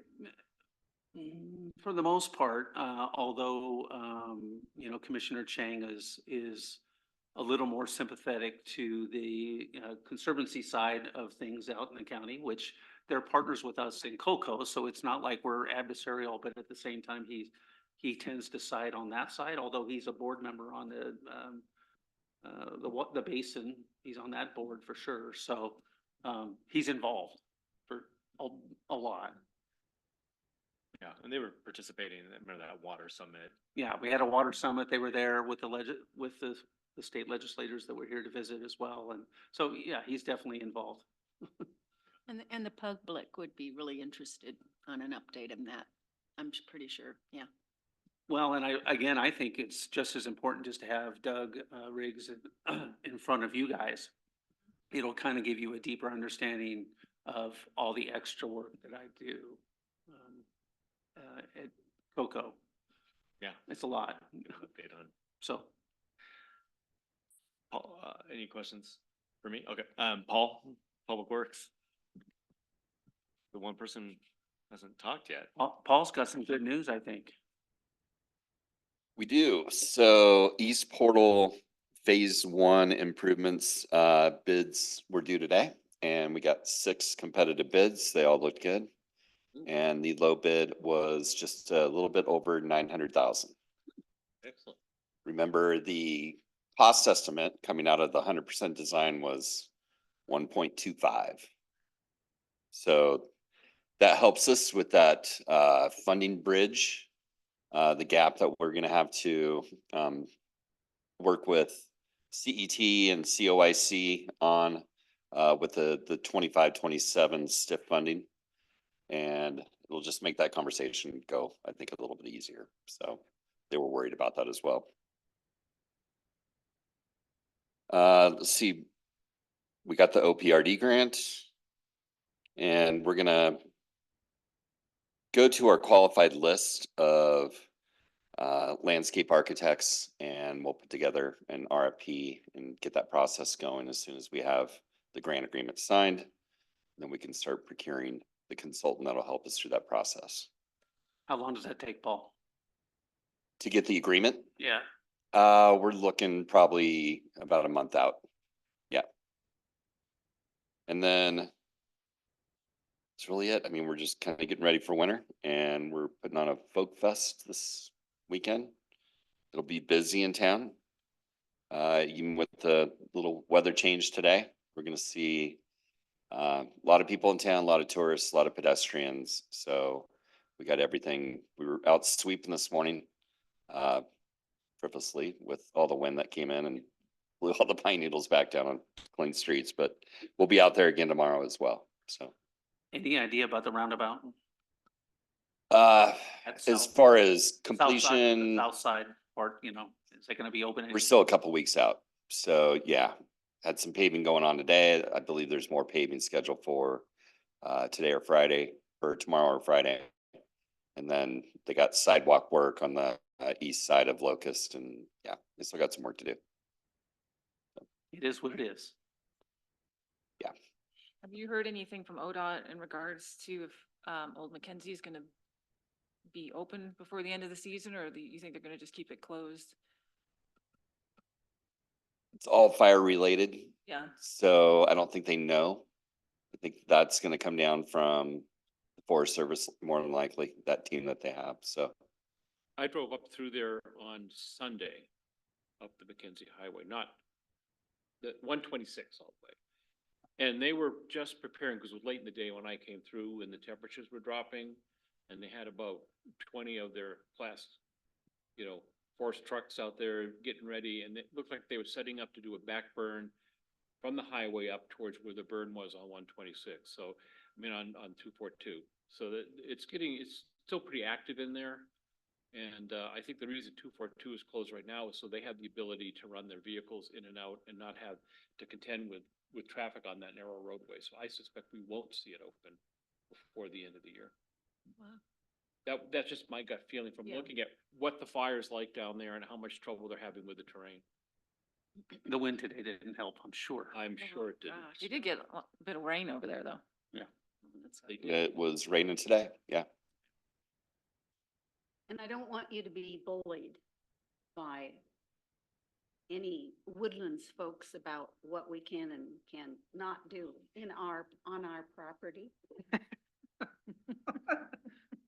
Copy that. Wow. Before- Wait till I'm a short timer. Behind you. I don't think Yeah. anybody's gonna bully Like this she's not guy. gonna read Don't hold back. Anything else? I think we're good. Thank Okay. you. Thank you so thanks. much. Joe, do you have anything to share? Finance? Sure. All right, great.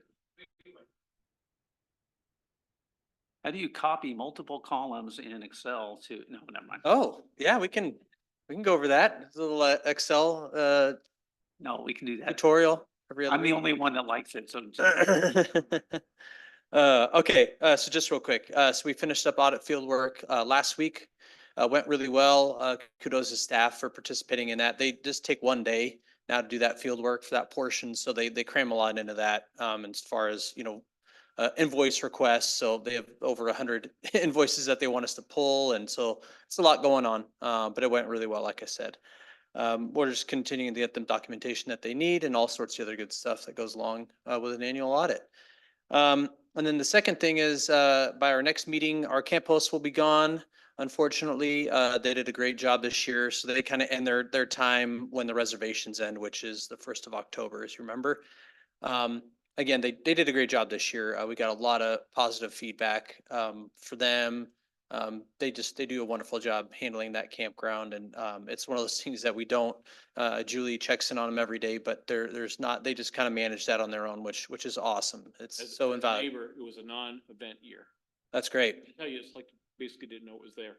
Yeah, and they make good camp hosts make all the difference. They really do. The only thing I ever saw, people that can't read the sign and would have to turn around. Yeah, that's always going to be something, huh? So anyway, and after that, the campground will be first come, first serve, as it always is during that month of October. So here we go. How was the profit this year compared to last year? Good question. It was up a little bit, about $20,000 actually, as I've looked at it. It's one of those things at the end of the year, we do an adjustment to kind of take care of the reservations in July. If you remember that one that I talk about from time to time. So we estimate that's about $120,000. So if you back that out, you're about at 320 to 330, which we budgeted about 310. So good. Paul and I were even actually looking at some of the percentages of occupancy in some of those sites, and a lot of the 50 amps that are on kind of that right side when you go in. I mean, you're talking like 94% for the year, which is incredible if you think about that time from May to September, 94% occupancy there. Whether they're there or not, that's neither here nor there. I mean, sometimes the reservation, they don't stay through the reservation, but pretty remarkable how popular that campground, especially those sites The are. sites aren't empty very much when I walk through. No. Might not be a car there because it may have gone somewhere, but Yeah. they're there. Yep. Could be a good topic for our joint meeting with the county, because I know that they're still chewing on the idea of actually having a county parks district. And Yeah. I know there's been, some debate on the financial side of that. And I've always been really proud of our RV park and what it can do for our community. So For sure. I think that would be maybe something to highlight for them to understand that it actually can be profitable, or at least, break even to provide that service for our community. Yeah, of course it can. If you ever want to feel good about Sisters, just read the reviews on the campground, Oh, you know. Yep. 4 point something and, a lot of 5 stars, and people say nice things about Sisters, so. yeah, that's great. I mean, for where it is and. I read it before I go to bed every night. Perfect. Just put you right to sleep. Okay, any questions? When Oh, the sorry. auditors pull invoices, do they pull at random? Or are they Mhm. looking at invoices that they think might have a problem or an issue? Yeah, good question. It's usually a variety. So typically they'll pull invoices with a very high dollar amount to make sure we're conforming with a lot of our contracting laws. So you can expect that. A lot of them pull duplicate invoices. So like payments to the sheriff's office, to Explore Sisters, they'll grab those to see if those were, if the invoice number was a duplicate or not, and why, those are duplicates. And then anything else, they'll pull, yeah, a lot of just random, and they'll pull a few for dates just to confirm timing. Those are the things they usually look out for, but other than that, it's fairly random. But they pulled a lot of duplicate invoices this year. And it's interesting, these auditors pull a lot more than our old ones did. For And some for reason. some reason, all the checks that Gary signed. they- Right. I don't know what's going on. Yeah. Gary. I'll tell you, that's why I'm leaving town for a while. Check that. Check Gee. that. Okay. You have I don't know if you would have this answer. I don't know if you heard the question during ordinance 540 about short-term rental license renewals. And Yep. actually, the mayor, you could participate in this because What? as a license holder, my understanding, the renewals are due by the end of the fiscal. They are due by the end of the fiscal year. The notice goes out in May. They are due by the end of fiscal year. Do we give a lot of those people grace? Yes, we do, just as we do, people who have a business license. So, I paid in and that is an annual fee. So you pay your business license or your short-term rental license contemporaneously. Well, I was just thinking, the reason for that question, frankly, in that discussion was, I want to be sure we send notice out to those folks that have one in an adequate period of time to ensure that they wish to maintain the license, they have the opportunity to do so. So they don't get surprised when you do it, say, oh, sorry, you can't do it now. You missed us by $3.5, and so goodbye. Yeah, no, that's I just think good. Trying to be fair to those folks who have it, but also at the same point in time, not letting someone sit on it, not pay us the monies the city needs. Yep. At some point in time. So it just, that was the main thing, was I want to be sure we're making sure that license holders understand that they have an opportunity to do it. And we're going to make sure they know they have it. That's how we do, that's why we work here, and that's what I wanted to hear. I would give Kim Keaton a lot of credit for keeping me in line. How's that? Yeah, Kim does a really good job of bird dogging those even up until, September, and to making sure people, Not somebody I would want to. I would agree with you. I have a question about the interest rate drop. Financially, what kind of impacts, good or bad, can we be seeing with that, and then possibly into the future, since it seems to be what the Fed's going to be continuing to do? Yeah, good observation. A couple of thoughts there, is 50 basis points. I mean, usually it's a lag for us, so I don't expect that to go down, maybe not that exact amount right away, but maybe within a month or so, we can expect that update. And it does make us feel a bit better about the strategy with the URA financing, right? I'd say So that's a good thing. yeah, it is. So if we kind of are hedging that high percentage for a couple of years, then we're going to be in a better position to get greater lending, more than 2 years from now. So, Which we're doing, actually. right. And then just the downside is anything that, any cash on hand, we're just going to start losing that interest. Sure. Yeah, that's always kind of a risk, but we'll hang on Yeah. to it as long as we can. Yeah, We're gonna be spending a lot of that cash. Right, for it's this true. year. I gotta say, I don't think Yeah. that's gonna be a long-term problem with what we're Yeah. talking and doing. Yeah. Yeah. that's good Yeah. timing for us, yeah. Sisters Way, good time. Thank you. Okay, Thanks. thank you. Gary? We just gave her everything she wanted. I have a couple of things. So we are doing, Rebecca's going to correct me if I'm wrong here, a website migration, which should happen somewhere around October 9th and 10th. which just means that there's a couple days that we can't update the website, make changes to the website. It should be seamless. We're hoping it's seamless. But so I just want to give you guys a heads up. If somebody might be paying a bill at the same time they're working on that site, there might be a little bit of crossover where they might have to pay the bill an hour later. So we'll work through that. We're hoping that it goes well. Rebecca's mostly hoping that it goes well. You asked about Mosaic and kind of what they're doing, and I actually was at the VIT with Jennifer, Counselor Letts, yesterday morning, and they were talking about trying to invite another member to the VIT that had a medical kind of background, like we used to have somebody from St. Charles on there, and they were actually been talking about Mosaic potentially to be in that position. So we are working with them. We will be working with them. I know that Kellen Klein will be reaching out to them. And I went out and talked to Tamara a little bit about that, and I'll send her some more information tomorrow about kind of what the VIT is looking for and how having somebody like that on the VIT can just kind of help us keep scooting along that idea about an urgent care or more medical services and just always keep it kind of in the forefront. So I'll let Counselor Letts speak to the rest of the VIT, but I just wanted to let you know that we are working towards that. And let the public know what VIT is. The vision implementation team. So working through that group. And then elections are coming. Ballots will be mailed on October 16th, so very soon. The box out front will open technically on the 18th, but they're usually a little early, so it might be open by the 17th.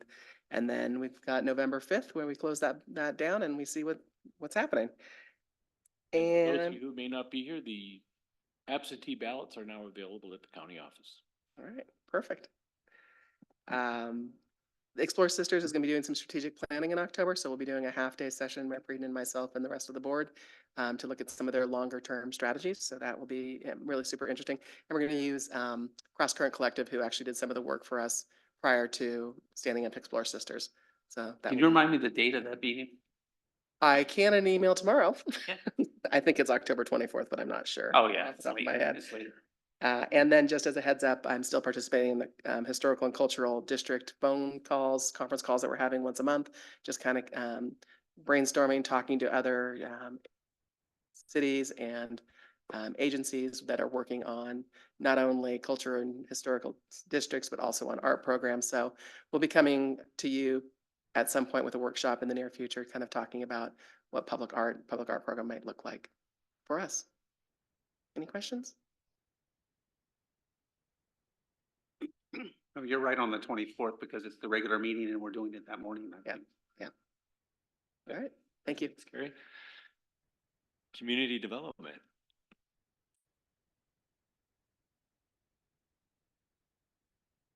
I think that's 2 in a row. I've gotten it right. It's kind of scary.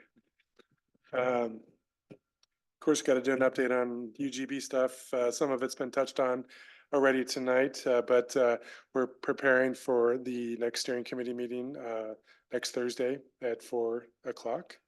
I'm busy. I think the mayor and Councilor Letts are going to be present for that.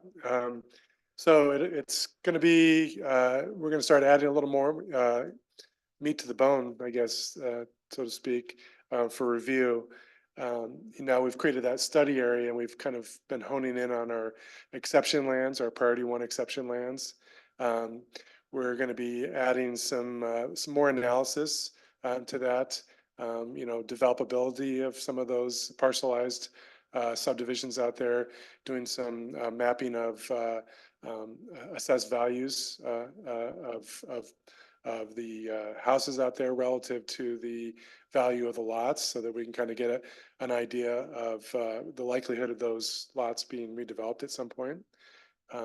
We are also including some maps that look at how far those certain lots are away from existing city utilities, because one of the factors that we have to consider is how able or how easily these properties are to be served with utilities. So that's something we've been looking at, and we've started talking with the city engineer and the public works director about some of the constraints for development out there utility wise. And we also had a conversation with our city transportation engineer to kind of get an idea of what transportation constraints and opportunities we might have to contend with in these areas. And so we've also included, these will go out tomorrow, included some 3 different sort of draft alternatives of how we could get that roughly 250 acres different scenarios that basically utilize different portions of all the properties within the study area so that we can go through this process with the steering committee and the planning commission and the council and kind of be able to evaluate pretty much every lot within the priority one lands.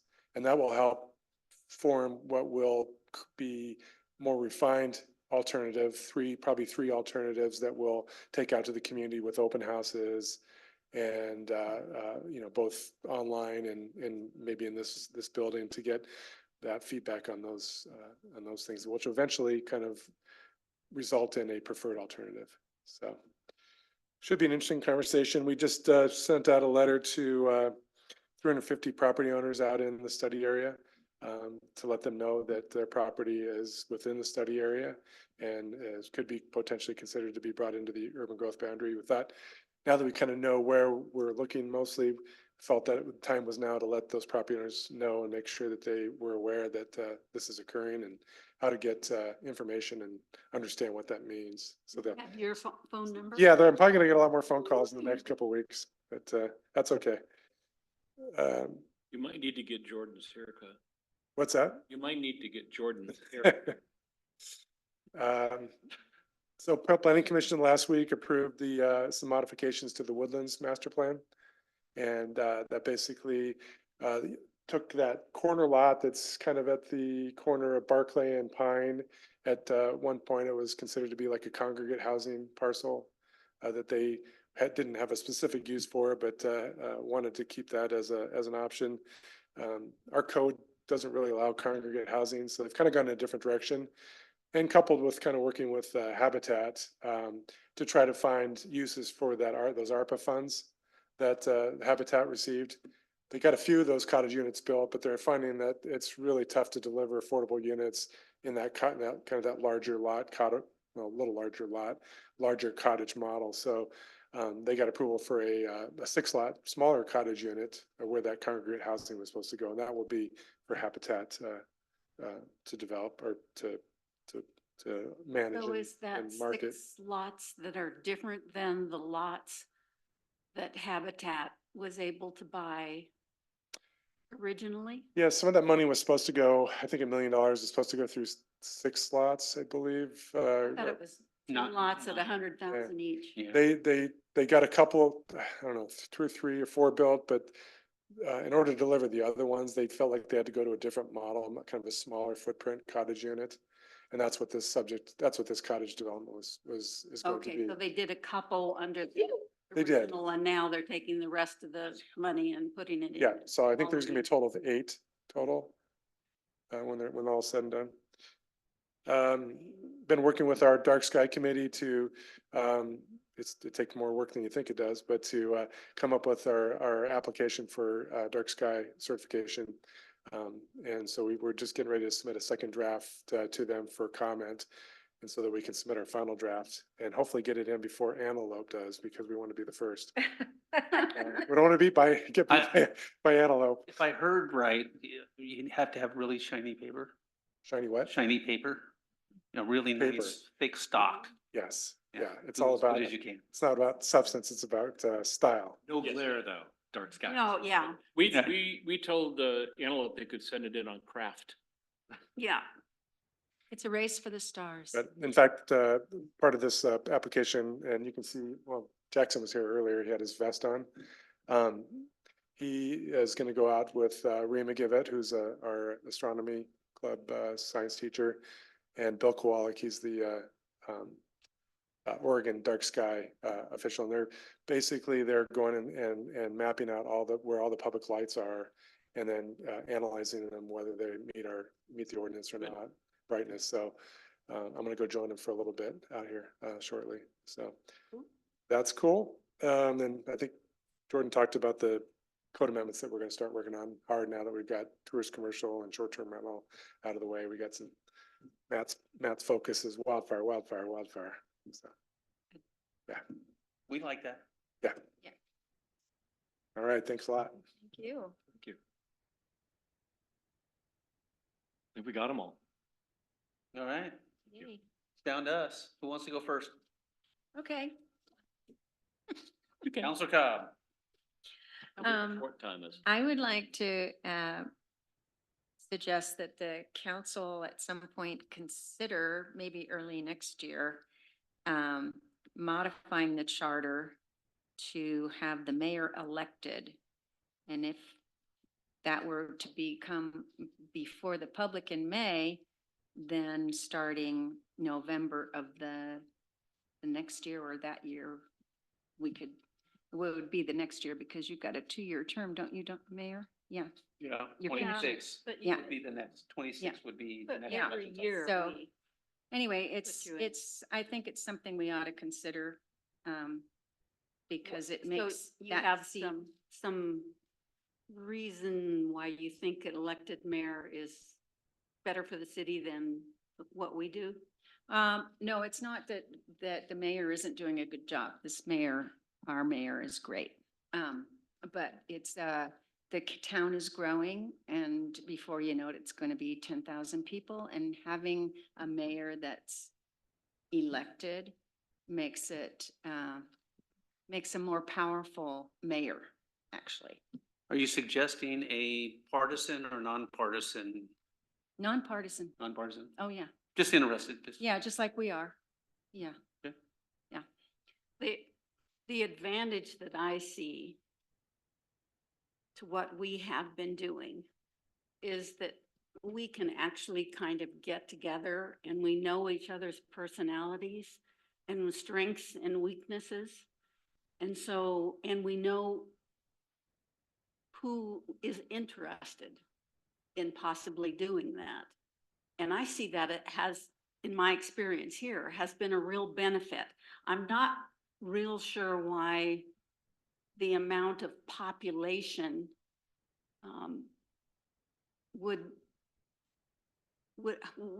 be a positive advantage or a dynamic that would involve that.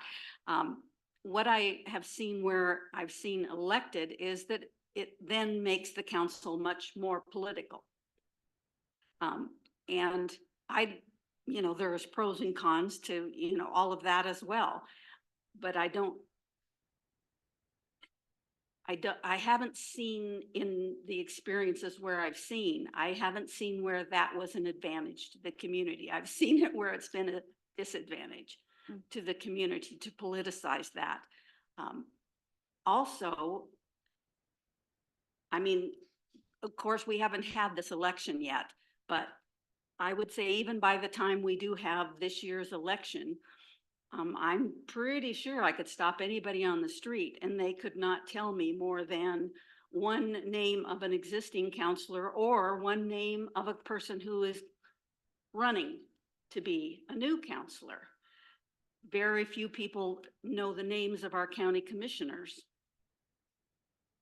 or who is chair and how they got to be so. So to make that a standing thing that then you would have debates on who's the best, would make the best mayor.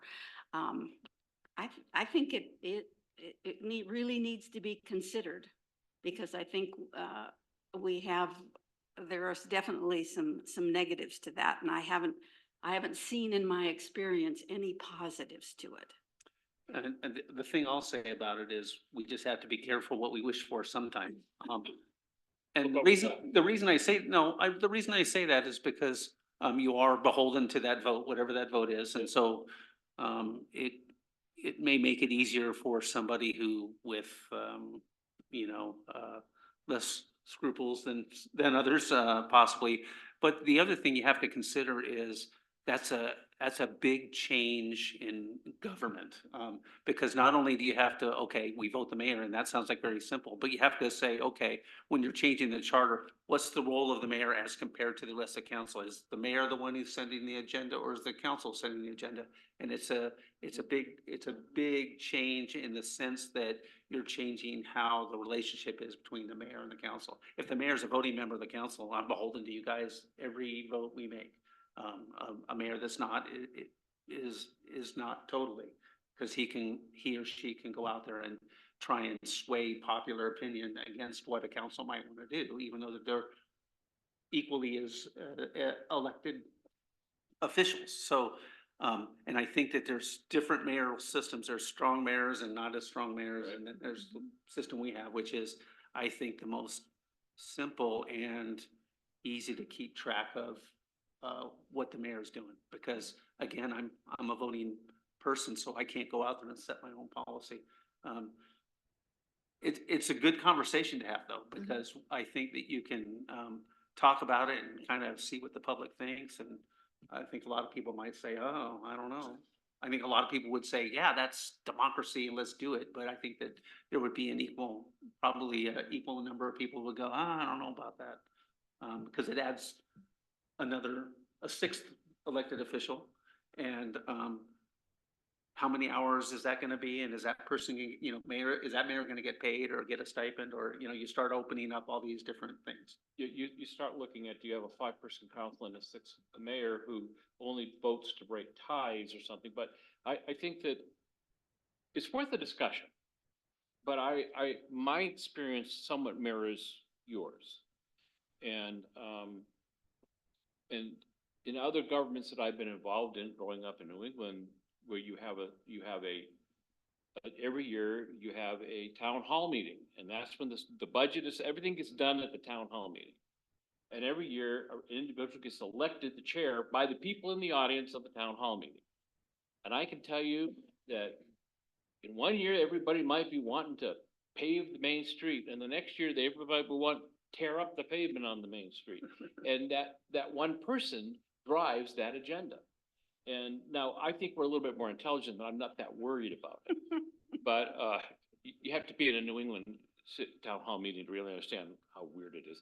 But I think that we do have a strong city manager form of government. And that makes me very comfortable with the way that we essentially appoint the individual to lead this group for a period of 2 years. We give them the title of mayor. We could give them the title of anointed and appointed individual if we wished. But and Michael has done a very good job as the mayor in terms of being the public face. I think the big thing the mayor is the public face of the city electeds. And if we have someone who's doing a good job, we have that ability, I believe, even though we elect them for 2 years, to get together and basically. Throw the bum out. Yes. Yes. Which if that person were elected, we wouldn't have. It'd be a lot tougher. It'd be a lot tougher. Yeah, then we'd have to get. And I've seen the adversary situation between a council that gets elected and a mayor who gets elected with very different agendas. And nothing gets done. And we lose people like that who want. I do hear from other mayors at, the conferences that I get to go to, and most of them are pretty jealous that I get to vote on the stuff that they like that. They wish they had that. They don't get to vote on it. Well, and I think it really, it changes the relationship between this group and our hired manager. And I think that, we've got a good one, everything works well, but I'm not afraid to, and I think we have the new folks, it's a good time to have that discussion about it, but I'm not sure that we're there yet. We may be there eventually, but right now, I may not always agree with our mayor, he may not always agree with me, but we have the ability to be collegial and to make things work. And I think that's what this does, as opposed to a person who's elected to be in charge. Right. I don't ever have the sense that Michael is the boss of me and that he can override what I want to do or what I have to say or any number of His things. legs would be broken if he thought he was. I know better. And yet when I see some councils with, or governments with that kind of a process, there is power that comes along with being. I'm gonna gavel you quiet and move on with something else. Yeah, and you can't do anything about it. Right. So, you vote in one person and you don't know who's under the skin. Okay, that's my. Did you have some thoughts about that, Jennifer? It would be a charter change, so how that mayor role is defined would be up to. Actually, the charter change has to be voted on by the people. That's right. Yeah. Right. So it wouldn't, I don't even know if you could do the charter change and then have a mayor election in the same No. cycle. I don't think it No, would take two it- cycles. So Yeah, it'd take the Yeah. to the next. it's, like I Right. said, it's a big Yeah. change. Then I you think have to that, make the debate of, do you want to open the charter which then allows other things to change. For a vote. Yeah. Interesting. And then my second one and last one. So right now there's a push by the League of Women Voters and other organizations across the United States to have a joint House resolution to pass the Equal Rights Amendment. All but about 7 states have passed it. This is a 100-year-old effort plus. And I wondered if I were to submit a proclamation, would that be something we'd be interested in signing? A proclamation saying what? Saying that we would like the City of Sisters would like the joint House resolution to be passed. Joint House, State House or federal? Federal. That there be a joint resolution at the federal government. There is a joint resolution. There is a joint, Supporting the existing joint resolution yes, that's already there. yes, And it hasn't been passed. if it were passed, then it would not have to go out to a vote of the states? No, we've already passed, Some many states, right. including Oregon, have already passed resolutions for their So what would states. the joint resolution do if it It's passed? trying to make it an amendment to the Constitution so that women's rights, not only. Right, I for equal understand pay. that, but then it would have to go out for a vote again? No, if they pass it, it becomes law. So an amendment to the Constitution doesn't require a vote of the states? It takes 38 of the 50. And they don't have it, so how does this They're, resolution change they're, that? they're shy by 2 states. Yes, Yes. And those states are making changes now. But you can either have a constitutional amendment done by the states, or you can have it done by the legislature. You can have it pass the House and then the Senate. You're gonna have better luck with the states. Hmm? And I know, I'm just sorry, about you mean, my brain ran out loud, sorry. But the question is, would we be interested in seeing a proclamation if I wrote it, and would we consider it? not unless I could understand how something that the federal Congress Mhm. is going to pass, that's an amendment to the US Constitution, that then doesn't have to go back to the states for a vote. No, it doesn't, because they all represent us. With all of the requests I get for proclamations, I've said no to every one of them except for the Arbor Day one so far. And I think that I just don't feel like it moves the needle on something that's absolutely critical to the City of Sisters. So I'm not that interested. I'm not interested in the subject. And I'm actually gonna look stuff up and find out more about what you're talking about, because it's interesting, but I don't know. Okay, so If the first- other people came to me, if you guys get together and and there's 3 of you or whatever, I'll take it more serious, I guess. So the first attempt was to do it through the states and not through, That's been taking Congress. 100 years and they and haven't made it it. didn't happen, and so now the attempt, but those representatives from those states who have not voted on it will not vote on it. And, yeah, so it's, I'm gonna do some homework though. Yeah. I wanna learn. I think so about too, it. yep. So, okay, Okay. I'm finally getting it. It was thick. No, you're not thick at all. Yeah, come on. All right, who's next? I'm done. Thank you. Yeah. Appreciate you. Because we haven't had a committee meeting since the last, for me anyway, since the last one, I was coming the next week. Don't have much to say, other than I've been looking at time differentials for my excursion, shall we say. And I would like to ask the mayor and the city manager to, as you look at agenda topic items during my absence, if there's something that you think I might need to be in there as a critical vote or part of that conversation, give me 2 or 3 days notice. I can't promise you, there's basically a 5-hour time difference, so I can do this, but I'm a day ahead of you.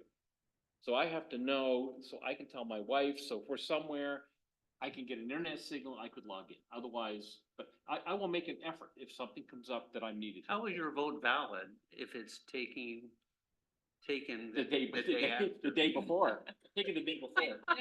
In another. I don't, Anyway, my point is that, if you um, need it now. you know, and if staff can send me a link that is one of those super duper links that let me do what I need to do when I want to do it. I can't promise you I'm gonna have internet signal. A lot of New Zealand doesn't have it. And so, but if I can make an effort to be a part of a conversation that I'm needed for, I will try to make that happen. I can't promise it will, but you'll know ahead of time whether I can or I cannot. So there's just an awful lot going on towards the end of the year. And I realize the timing on this isn't great for some of that, but it was the best timing from my family. So that's what you have to do. And family You just first. wanted to be a time traveler, that's it. That's it, yep. So, yeah, so like right now, it's 2:50 in the afternoon. So it does fit to meetings. Mhm. Yeah, in the future, it has. That's happy hour in New Zealand. Yeah, it's happy hour in New Zealand, so I might be worse than usual. Why not? So, you know, I know that I can make it work in that window, but it just depends on the day and what's going on, so, and I'll be up front, but just let me know. Okay. Jordan will keep it in mind and Yeah. keep us appraised of what's Yeah, going on. and if not, then that's fine too. I'm comfortable with the decision this group makes. All right. Anything else? So that's it. Thank you. Notice you're not looking at names. I attended the Sisters Country Vision Implementation Team meeting as Carrie mentioned earlier. And Scott did a good presentation on the UGB, and which he kind of acknowledged that probably 90% of us in the room had already seen the presentation 1 to 5 times. But it's always, you always learn something new. And so that was good use, you know, a lot of conversation around housing. VIT is looking to add a few more members, a couple like Carrie had mentioned, maybe somebody from the medical industry, and hoping to possibly add some younger individuals as well. So that is something that is in the works. Am I missing anything else? Kind of housing. You know, in the round robin, I know that the you know, the new fire chief, Chief Pryor, said that they were looking into building out their training facility, you know, out by HQ and making it more of a structured training facility. Forest Service says that their ranger station's moving along, but they don't think that will be open until beginning of the summer. So don't get excited. Don't line up to get first dibs on getting in there yet. A lot of work to do on the inside, but that is moving along. Those were kind of like the key updates I could think of. Attended a Bicycle Pedestrian Advisory Committee meeting. About 3 weeks ago, I was voted chair. The chair is moving out of the area and had to give up his seat, so I was elevated to that lofty spot. So more work for me. I assume the chair has wheels. I do. It comes with a flashing crossing for your house. And a horn. Personally. I know, I hope so. That'd be nice. All those turkeys that I trip on.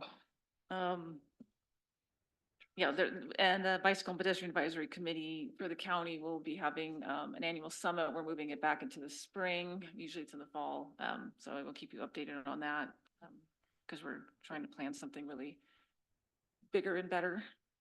They've actually been very good. It's just we need better marketing, so we'll work on that.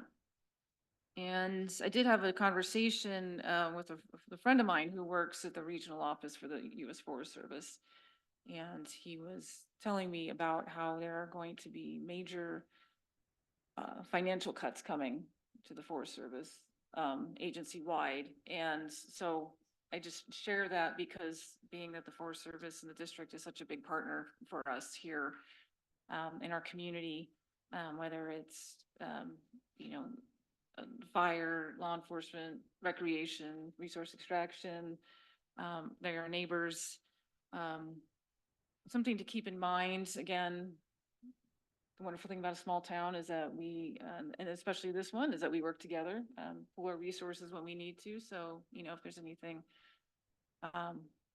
we might just want to keep that in the back of our mind, that if there's anything that kind of crosses into, something that the Forest Service is involved in, be mindful that they might not have the funds to do it, and maybe we can, Maybe they'll Help. sell us some land and yeah, it helps. Maybe we can hire Jeremy Back to Congress. part-time. He gets laid off. We could say, you can work for us part-time. October 6th goes. Yeah, right. And that's it. Thank you. Yeah, that's concerning of hearing that. Yeah. Yeah, When we had a record fire season again yeah, in the state, it's like the second time in the last 4 years that we've had the most acres burned ever.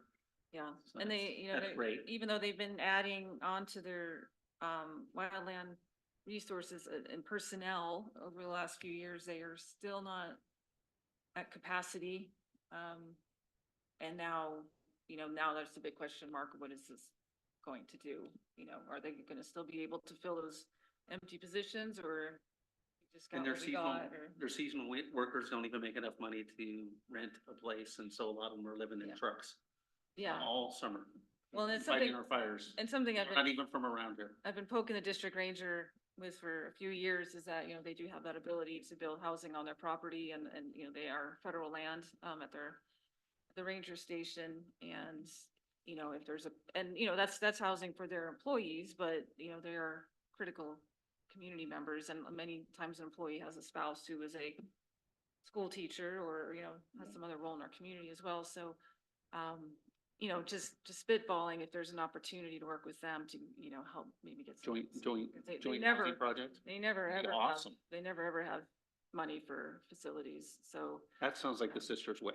yeah, yeah, but I just feel like Kid? having, I think it's kind of a gift to have, a chunk of federal land within our city limits that has some flexibility. They don't necessarily need to, follow the rules, jump through all the hoops that other projects have to do. So, yeah, just want to throw Been that a out there. good partner.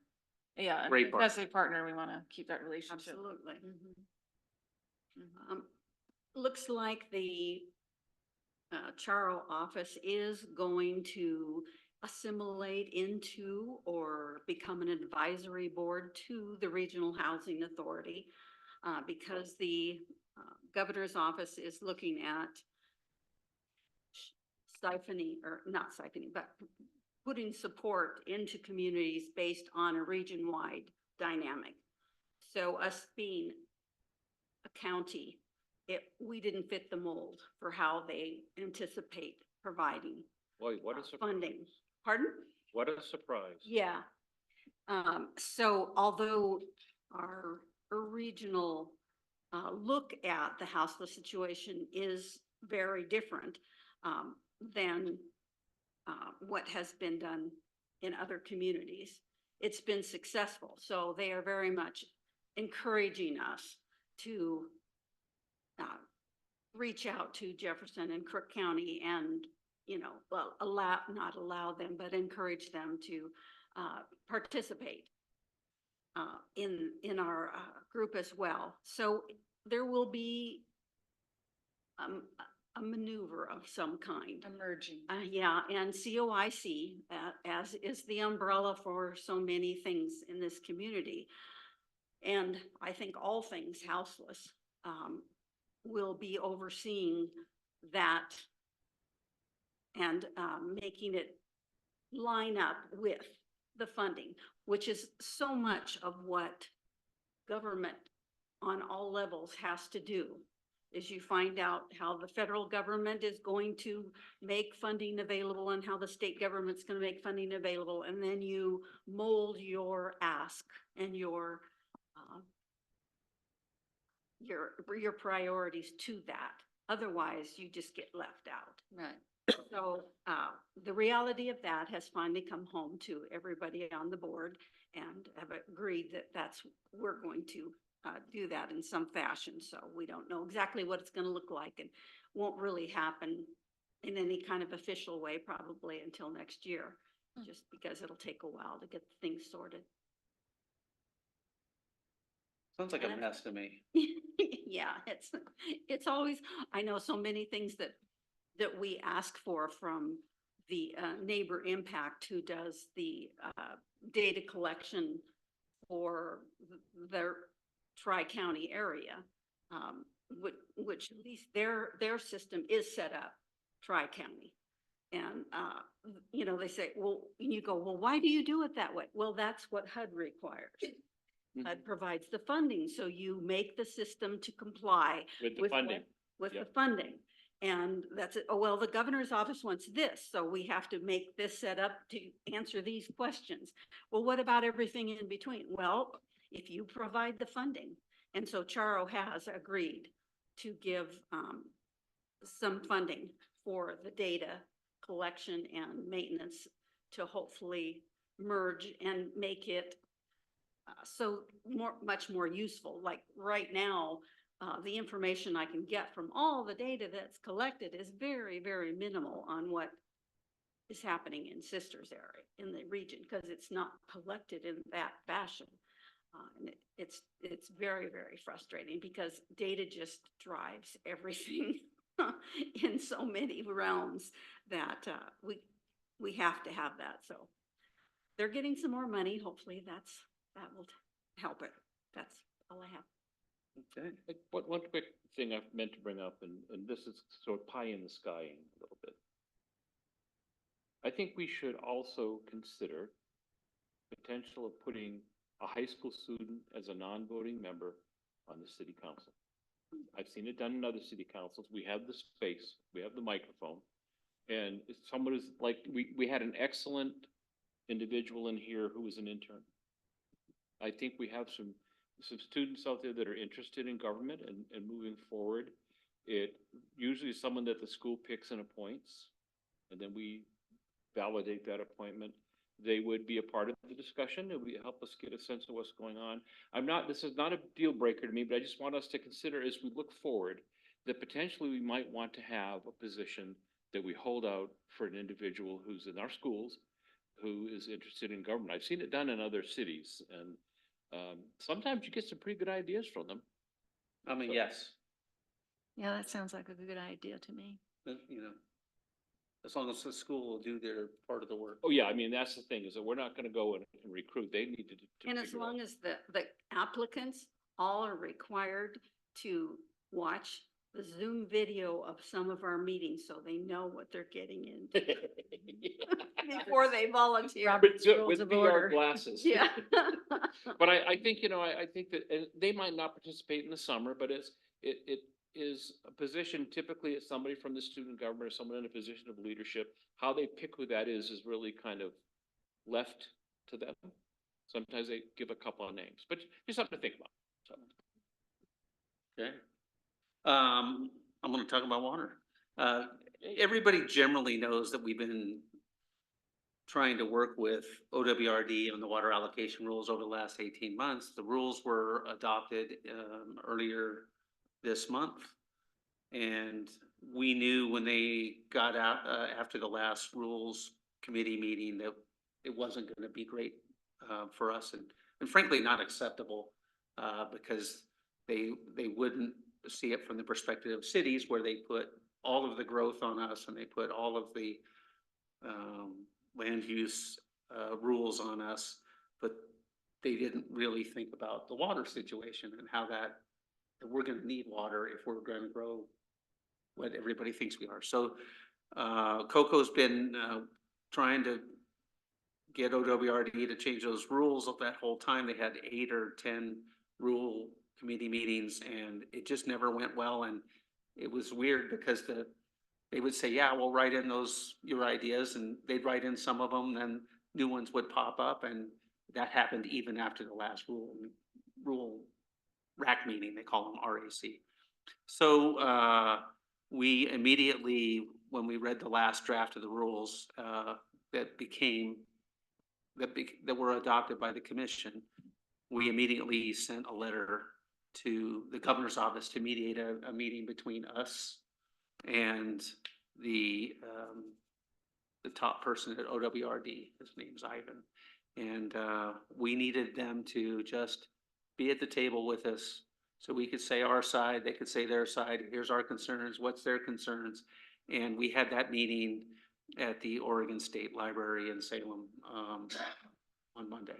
And I was the only person from COCO other than Doug Riggs, our lobbyist, who was there in person. Ed Fitch from Redmond was on the Zoom, and Mike Bittner, water expert in Bend, was also on the Zoom. We had LOC there, 2 people from the governor's office, 4 people from COCO, and then the head of Oregon Water Resource Department. And our main 2 goals were to ensure that the mitigation program, where we get all of our water credits from, would still exist in the future. And after it didn't take very long, and the governor's office, Jeff Huntington, was leading the conversation for the most part. And he said, what do you guys want to do with the water mitigation program? We want to make sure that it gets extended, because that's how we get our water. Right? We've been doing it here in Central Oregon for 25 years or 20 years. And it sunsets in 2029, and we're concerned. And he says, I can tell you the governor's office will back a clean bill to extend that 5 or 10 years. That's simple. Bam, done. So goal number 1 done. The second thing we're concerned about is the one size fits all state rules that the OWRD came up with. It doesn't have any consideration for place-based planning, which is also, again, what the mitigation's been all about for the last 20 years. And we said, hey, the Deschutes County Basin and aquifer is unique in the fact that we've been managing it at a regional level for 25 years or 25 years. We're not misusing our water in this area. We're not over allocating our water. We want to make sure that we're part of the rules process, and we want to be a model for the rest of the state. And do you think we can come up with rules with you guys? And again, the governor's office backed us 100% with OWRD, and we're going to start. They had their first rule-making situation just last week. We're going to continue that process, and if we're able to, during the next legislative session, get the mitigation program pushed out 5 years, we don't feel like we're up against it, because it takes a couple of years to get these water rules written in ways that lawyers from the state and lawyers from the region can come together on some of the legalese stuff. So we were 2 for 2, and that's very rare to be able to go do that against the State Department. Well done. And so we feel really good about what we did, and we can now kind of take a step back, breathe a little bit, not feel like we have to go blow for blow on water for a little while. But at the same time, we have to get that bill written. We're going to write it. COCO's going to write it. Doug's very good at that kind of stuff. And get it in front of the Water Caucus, which is Helms and Owens. And hopefully that just goes through nice and smooth and kind of quiet, and not a big fight on the front page of some newspaper or something like that. So that's what COCO does. We're a region that we work with our water partners, which are the irrigation districts, the ag people, the conservancy people. We're all in it together because we all get our water from the same place. So this is why we do what we do. And I wish you could have been on the call, because it was pretty darn cool. So it doesn't happen very often. It took an hour and a half, but we're there. So we also had a transportation. Did I talk? Was that before last meeting or after? I think it was after. It was just after, I think. So we had the transportation roadshow come into Bend a couple weeks ago. And I guess they have a live feed out there you can watch. And basically they asked everybody at the table 3 questions. Well, there was 25 people at the table, so it took a couple hours, and I had to bolt out of there pretty soon after that. But I basically made it a point that public safety is the most important thing on our roads in this area. And that includes keeping the paths open so commerce happens. It's not just tourism. All commerce that we need comes through the pass. every day of the week, 365 days a year. So we need the passes to be open, and they also have to maintain the roads at a pace that they don't deteriorate and that they're safe for our roads and trucks. And I told them that's the most important thing to me. You can talk about funding all you want. You can talk about where's the money gonna come from. I kind of don't care in the sense that they have to maintain those two things However they do it. however they do it. You know, we can talk, there's gonna be 11 different ways to try and fund ODOT over the next year, right? That's gonna keep coming to you, and there's, you know, there's tolling, there's miles taxes, there's EV taxes, there's all kinds of stuff. You could raise the gas tax. I kind of don't care, I'm not part of that. And I actually told them, I'm glad I'm not part of that, because I don't want to worry about how you get funded. That's up to you guys. Good luck. And I'm just worried about the roads that go through my community and make sure that they're safe and that the pass is clear. And that's what I told them. So I hope you guys are okay with that. That's all. Of course. I thought that was the most important thing. I think you did a good job. Thank you. Yeah. So that's things that the mayor does. I don't know. I don't have anything else other than I'm really excited about the Houseless October 6th meeting. I think it's gonna be a special meeting. I don't think it's gonna be some of the past public meetings that we've had about this, because I think all the players are at the table. I wanna just emphasize that we're there to listen. And we wanna hear from people and find out what their ideas are and what their main concerns are, because that's the most important part right now. We can't come up with any kind of solutions until we know what people really want. And Is it a public meeting where do we need to be careful how many councils we have at this meeting? That was my question. I don't think so. I don't think so either, but I want to The be sure. providers and other partners, including myself, I don't expect to talk unless someone actually asks me a question, you know. We're gonna just have a bunch of tables around the room, and each table's gonna have a note taker and ask 3 questions. What are your concerns? What are your questions? And what are your ideas? And that's it. And we're gonna keep it really simple, because we're not there to say, yeah, here's our solution. What do you think? Because we kind of still don't know what that is. We're there to really listen. And the first part of it is each provider is gonna talk for a whole 3 minutes at the beginning, just to tell people what we're already doing. So they have some idea what we're doing before Not the necessarily provider, but partner. partners. I'm Partner. sorry, I'm using the wrong word. Right. You're right. It's partners. Because it's everybody from the library to, you know, Fire school district. the county. Right. I mean, you know, I think we have 11. We're one of many conveners for this meeting. We're just trying to be there to be good hosts and just kind of get the conversation going, right? So. And it would it would be really nice to hear what everybody has to say. Yeah. Right. Yeah. You know, let's not, you know, there's nothing to fight about. It's just, hey, what are we gonna do? So, Learning. yep. Anyway, so I'm looking forward to that. And thanks. I know Carrie works really hard on that. Rebecca, I know you work on it. Jordan, some, you know, sure. Okay. I appreciate that. I don't. But that's it. Let's go home.